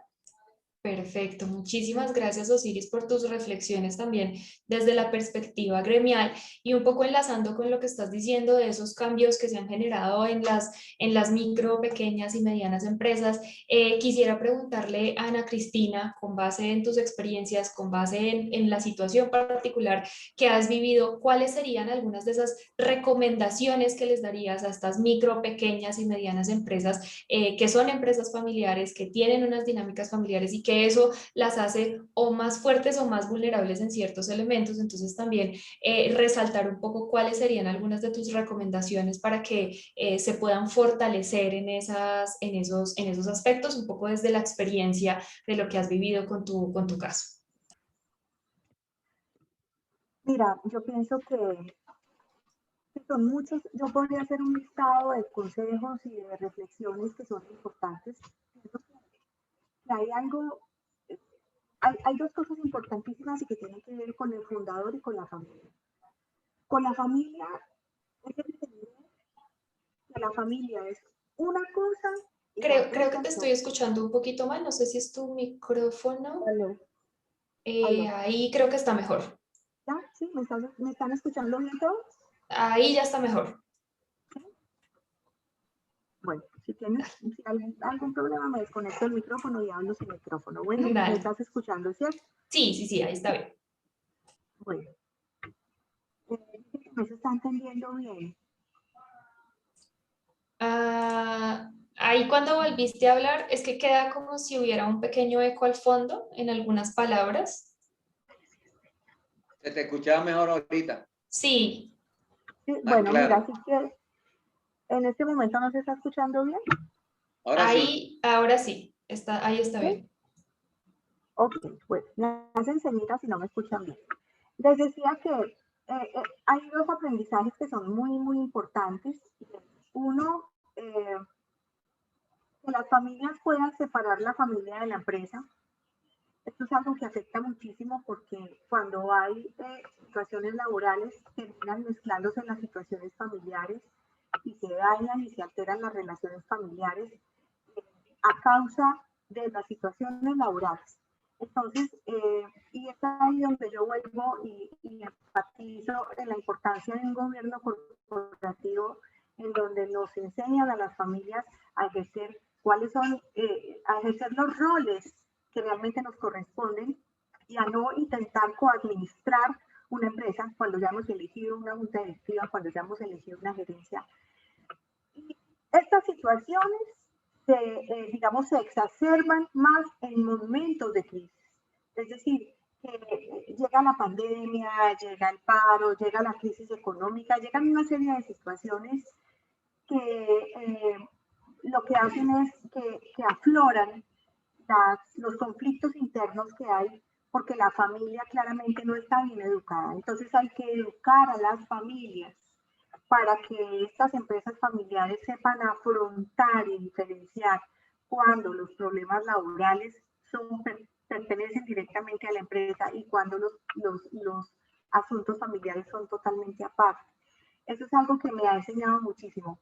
Y otra de las cosas que digamos que he observado y he visto en este año y medio es cómo lograr que el fundador de la empresa, no solo transmita desde lo legal, desde lo técnico, desde lo jurídico, porque para eso ya están los profesionales en la empresa.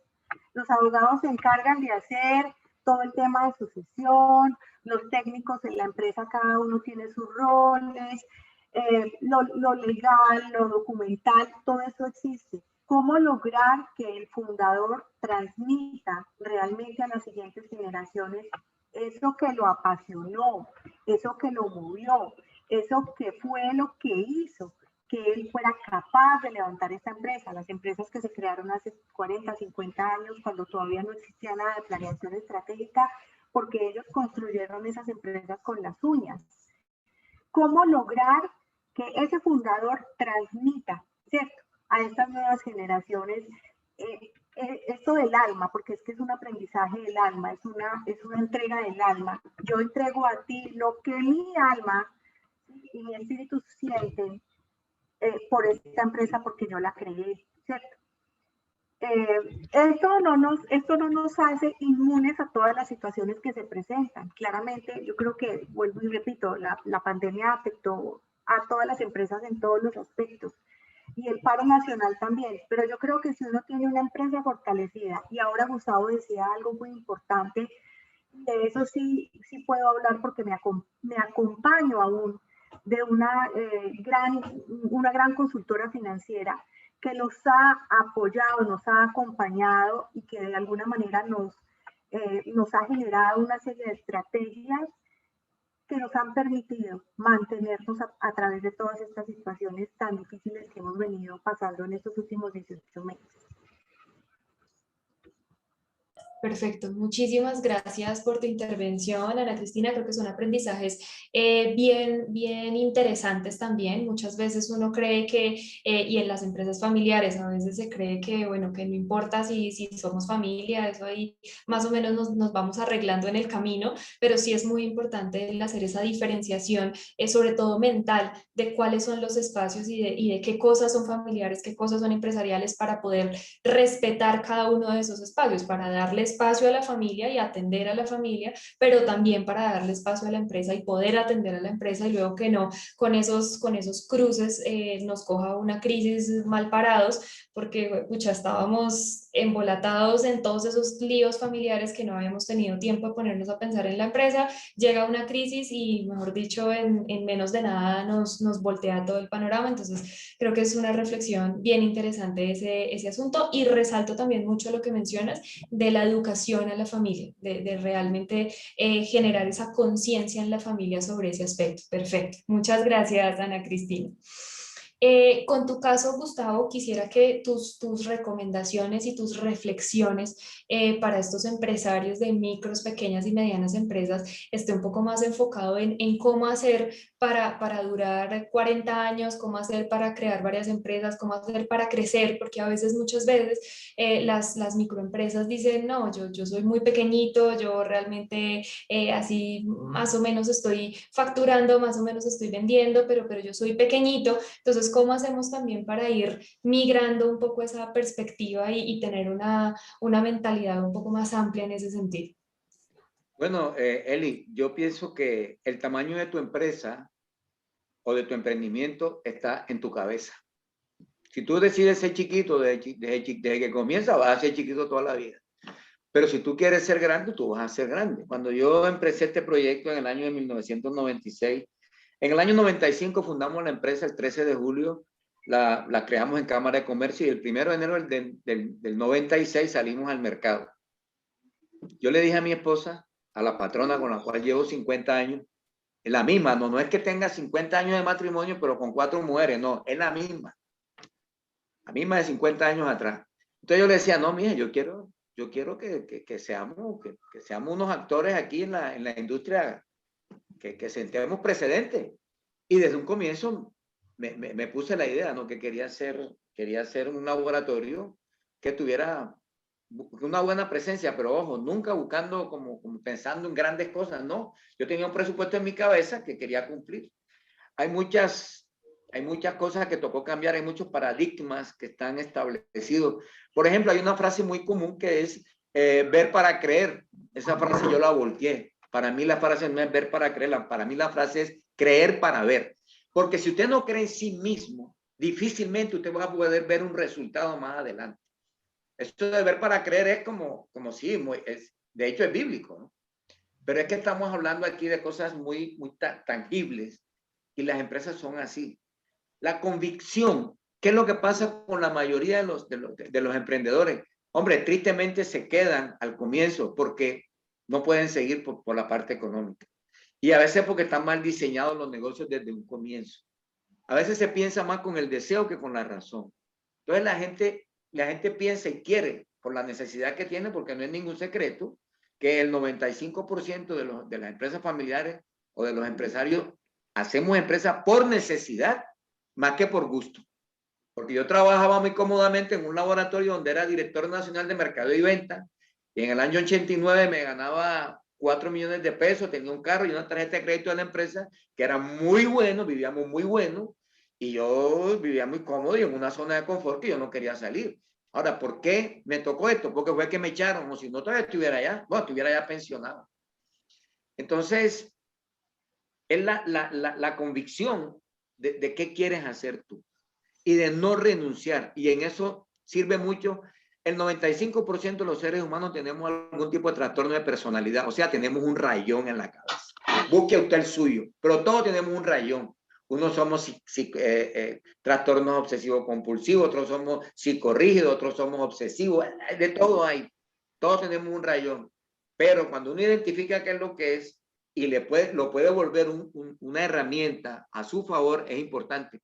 Yo tengo mi problema tengo un poco de TOC, yo tengo un TOC leve. ¿Qué significa esto? Que la mayoría de personas así con ese tipo de rayoncito, tenemos que terminar lo que comenzamos. Y si uno no tiene esa determinación, porque hay que tener determinación, si no tiene esa determinación no va a avanzar. Yo tengo 4 frases con las que trabajo: iniciativa, palabra, iniciativa, creatividad, recursividad y determinación. Y esa es la más clara. Independiente, yo al año que salí estaba quebrado, pero más quebrado que volverlo a decir, porque estaba reventado. Sin embargo, le dije a mi esposa, si esto no levanta el otro año, yo me voy, porque aquí no nos vamos a quemar. Y le pusimos, bueno, nunca hemos dejado de poner el empeño y logramos. Y entender en qué sector estoy trabajando, como decía Oscar ahorita en su charla, ¿no? ¿Dónde estoy yo trabajando? ¿Qué espero yo? ¿Qué es lo que yo voy a ofrecer? Y empezamos a trabajar utilizando las herramientas que teníamos a nuestra disposición. Yo fui visitador médico, o sea, yo conozco la industria desde el comienzo, desde la génesis. Yo fui visitador médico en Barranquilla. Entonces eso me permitió conocer como decía también Oscar ahorita, el core, el mercado que son, el objetivo que son los médicos, que son los que prescriben. Pero también entendí que ese es uno de los mercados que tiene la industria farmacéutica, es conocer el negocio en su totalidad, el conjunto, el entorno. Y yo tuve la oportunidad, porque es que como yo estaba en la calle, entonces tuve la oportunidad de conocer el negocio afuera y poder redireccionar. Y hoy día tengo el negocio en el cual participo en todos los mercados que le venden, que se le venden al sector farmacéutico, que son el comercial, que es el de visita médica, el institucional, que es a través de operadores logísticos como Audifarma, Cruz Verde, Cafán, Colsubsidio, estas empresas que suministran medicamentos al plan obligatorio de salud. Hay un mercado que es el mercado de venta libre, OTC, y hay un mercado que yo le llamo subnormal, que es un mercado que no todo el mundo lo conoce, ahí está, pero no todo el mundo lo conoce. Y nos hemos dado la tarea de explorar y buscar productos que satisfagan las necesidades de ese mercado, dirigido a un determinado número de consumidores. Y también en alineación con lo que Oscar decía, ahí sí buscamos ahí sí buscamos volumen, buscamos volúmenes porque eso va a un mercado que tiene una capacidad económica muy limitada y no puede acceder a medicamentos de marca. Mientras el mío vale 5,000 pesos, el de marca vale 50,000, pero es que el mío tiene exactamente el mismo control de calidad exigido por el INVIMA que tiene el desarrollador.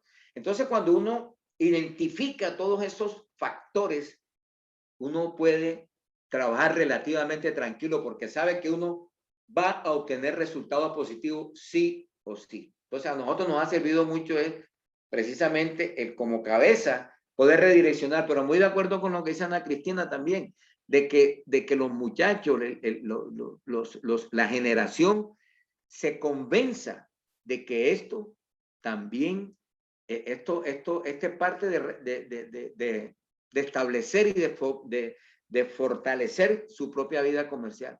Yo les comparto algo aquí sencillito. Yo tengo 3 hijos con la misma esposa, yo no tengo más mujeres, yo soy como el fósforo suizo, nada más rayo en una sola caja, no voy por otro lado. Y le voy a decir una cosa, ninguno de mis 3 hijos aparece en las cámaras de comercio. Obviamente, eso me ha traído, en el pasado me trajo algunos conflictos con ellos. Pero mire que eso que yo pensé, sin pensar en nada, pues, de buscar ninguna visión como que nos vamos a quedar sin nada si los hijos se nos llevan, pero con el tiempo me ha dado razón de que es que eso también los motiva a ellos a que luchen por las cosas, a que se esfuercen por ganarse ese derecho. Pero es que hoy a los pelados uno le da todo, mija. Y a la larga estamos fomentando una generación que hasta los castramos mentalmente porque no tienen la capacidad de pensar y desarrollar cosas, porque es que ya todo está hecho. Es como trabajar en una compañía multinacional. Usted tiene todo. Entonces, ¿dónde creas? El tema está donde tú tienes que trabajar con las uñas a partir de nada, a partir de cero, en donde tú tienes que hacer todo para crecer todo. Eso solo lo hace con la experiencia. Y otro consejo, si acaso me van a dar la palabra otra vez, qué bueno también sería integrar la academia con nosotros los empresarios empíricos, porque es que esa es la otra. Mucha teoría, mucha academia, pero parte práctica, pocón. Qué bueno que ustedes, los que son gestores de estas cosas, puedan tener en cuenta también a los empresarios empíricos como nosotros. Para mí mi modelo no son estos empresarios académicos, para mí mi modelo es Arturo Calle, el señor Acevedo de Industrias ACEP, Carlos Vallecilla de Carval, el señor Sergio Vélez, Mario Hernández, Tulio Gómez, dueño de la América, que es gente que de la nada, como decía ahorita Ana, que ni estudios hemos tenido, aparte de 5 semestres en la San Marino con la amiga de Betty la Fea, pues por aquí estamos y hemos hecho empresas, hemos fomentado empleo y aquí estamos funcionando aún en medio de esta crisis difícil. Yo tengo 170 empleados en las 3 compañías y ahí estamos, gracias a Dios, muy bien. Seguimos inclusive en medio de esta crisis funcionando de una manera muy buena. Y como decía ahorita Osiris Meriño, mi coterránea, Osiris, yo hace 1 año y medio no voy a la empresa y te cuento que yo no creo que voy a volver porque le va mejor a ellos cuando no voy que cuando voy. ¿Entonces para qué voy ahí? Claro, muchas gracias. Yendo mejor, sin ir. Además que si uno va, entonces todos los días algún empleado llega a la oficina a pedir aumento. Entonces si no va uno, no le piden aumento.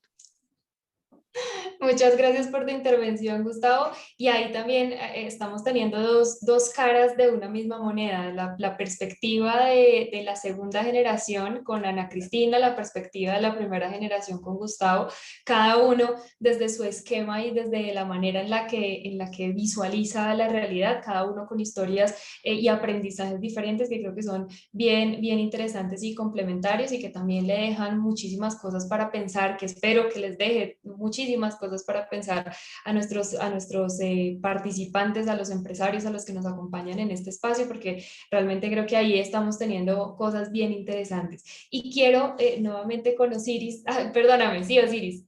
No, es que no sé si me ibas a dar la palabra en esta.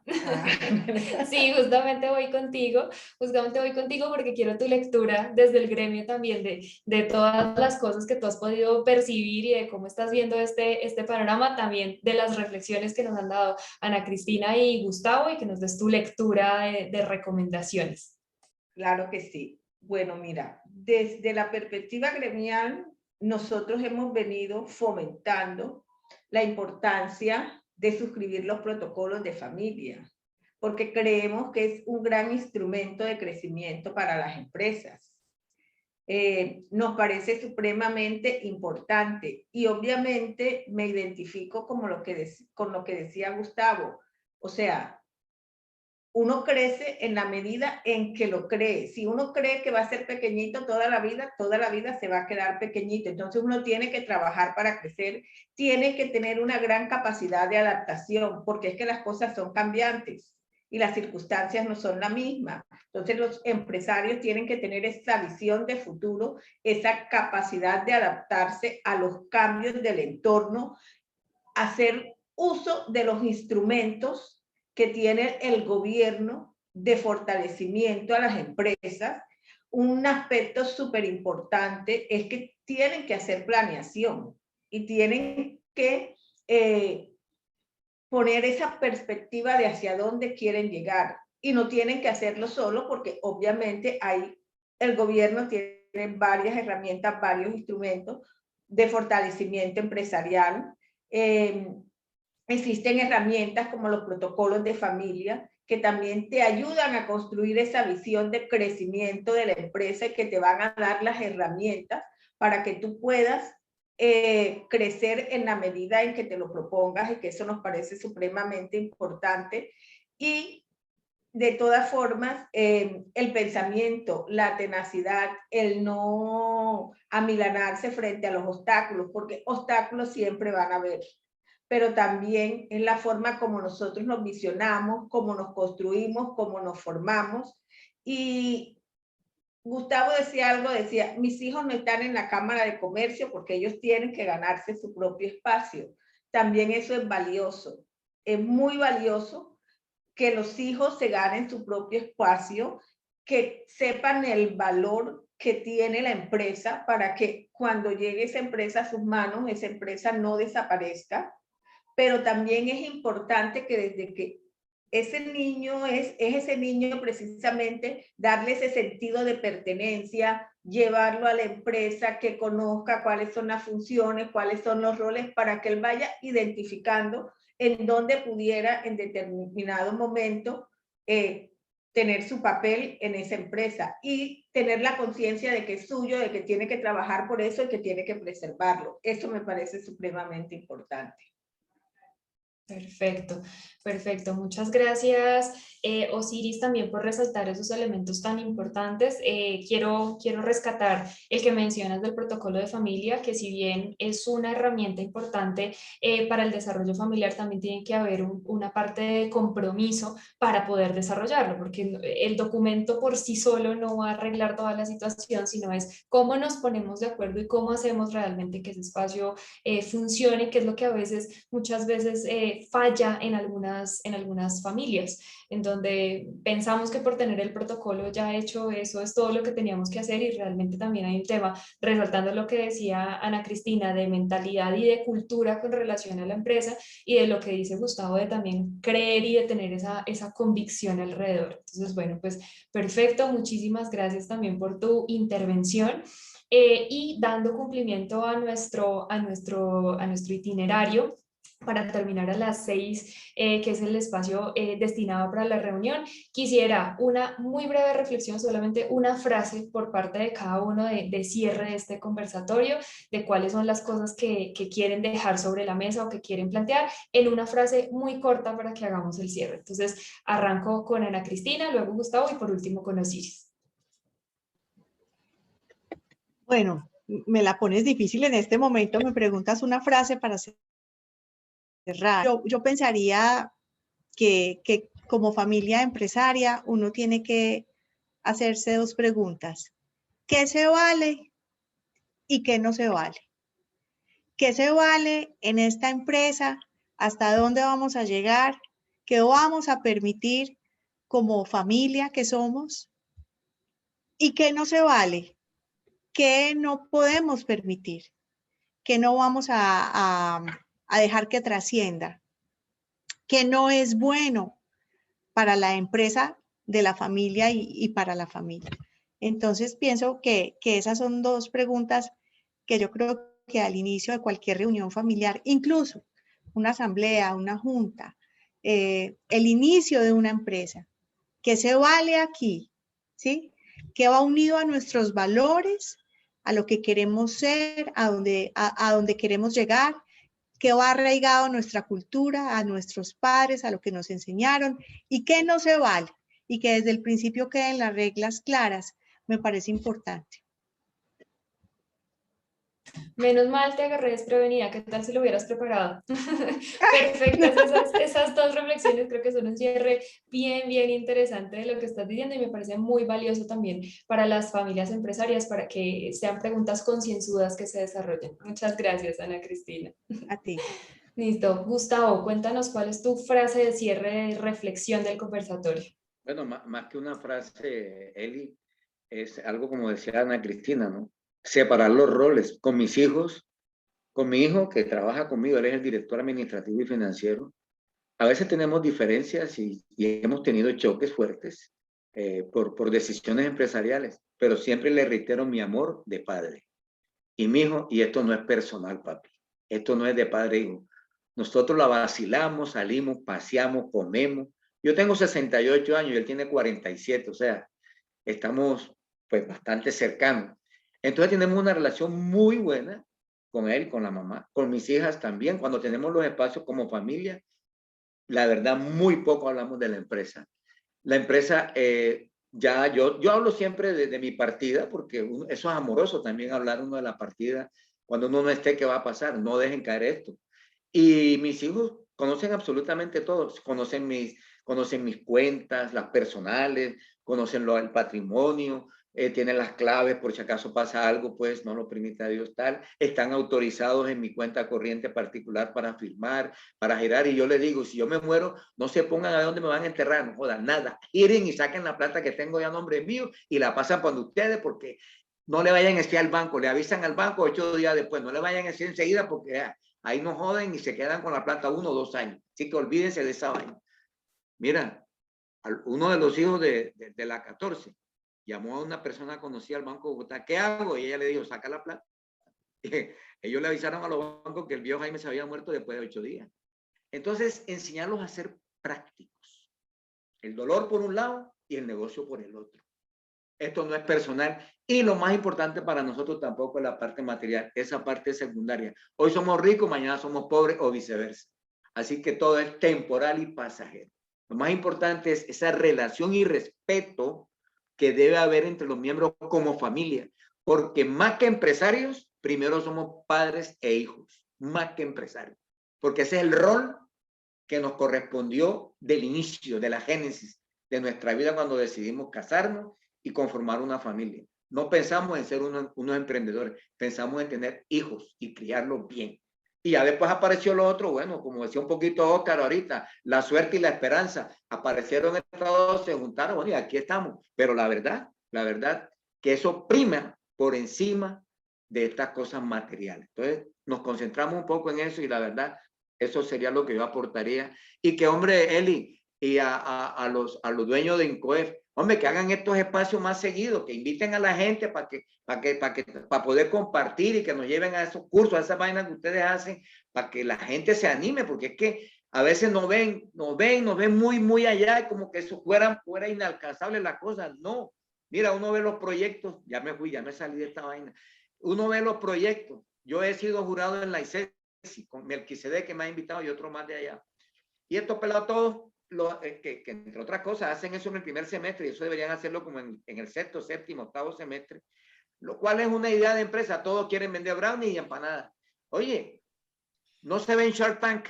En Shark Tank, americanos tienen una idea de negocio impresionante e ideas que al año o 2 años están dando unos resultados espectaculares. Hay que abrir más la mente, el diafragma mental de la creatividad en la gente para que vean qué es lo que hay muchas cosas para hacer.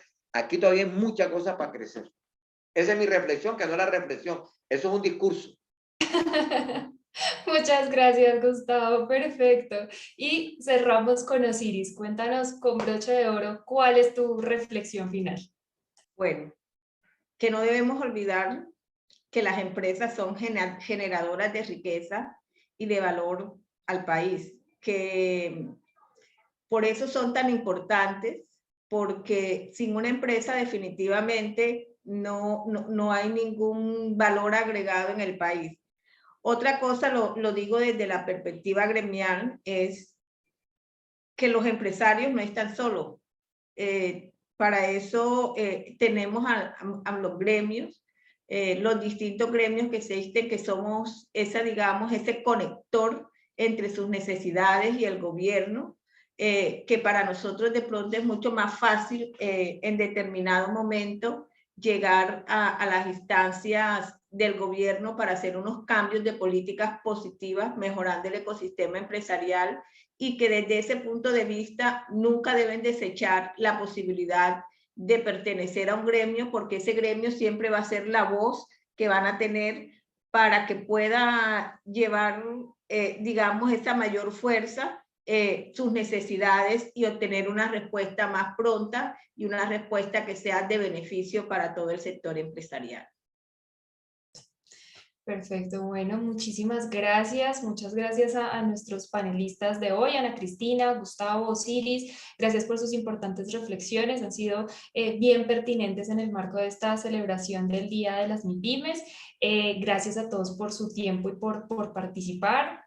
También aprovecho para darle gracias a Oscar, nuestro conferencista de la primera parte del espacio, con sus reflexiones sobre y aprendizajes también sobre ese esquema de escalamiento y de cómo mover a las micro, pequeñas y medianas empresas a un nivel mucho más amplio. Así que muchas gracias a ustedes por acompañarnos. A todos los que estuvieron participando con nosotros, también a nuestros miembros del Consejo Directivo, a los socios fundadores de ICOEF, también a los afiliados de ICOEF que están participando en el espacio de hoy. Muchísimas gracias a todos. No sé si alguno de los miembros del Consejo quisiera dar alguna palabra de agradecimiento de cierre. Creo que Gonzalo. Por supuesto, ¿no? El presidente. Diego, el presidente, adelante. No, yo creo que realmente de verdad es un agradecimiento muy especial a todos, a los empresarios, también a los gremios que nos han acompañado, porque de verdad que justamente este tipo de institutos crece así. Yo creo que en las palabras tanto de Osiris, de Ana Cristina y de Gustavo, es un tema donde de verdad que es una invitación muy grande a que nos ayuden a seguir construyendo este instituto, ¿sí? Porque realmente este tipo de cosas se lideran así, no solamente con la opinión y con la visión de una parte. Yo creo que aquí la construcción es conjunta y de verdad que hoy seguimos aprendiendo bastante. Nos encantaron las posiciones, de verdad el desprendimiento con las que ustedes nos hablaron y nos entregaron sus conocimientos, sus puntos de vista. Yo creo que eso es lo más valioso y ojalá que los podamos tener claro, que sí están todos nuevamente invitados a todos los eventos que puedan participar, sus opiniones claro que van a ser tenidas en cuenta, las sugerencias. Entonces, nada, es el tema de esperar que esta la consideren como su casa. Y de verdad que particularmente en esta celebración que estamos haciendo, pues qué mejor que haberlo celebrado con ustedes como nuestros invitados de honor. Muchas gracias. Bien, muchas gracias a todos. Nuestra espina dorsal de la economía, de las empresas pymes, y gracias a todos por su participación. Un fuerte abrazo y que tengan un feliz día. Gracias. Muchas gracias a todos, que tengan un feliz resto de día.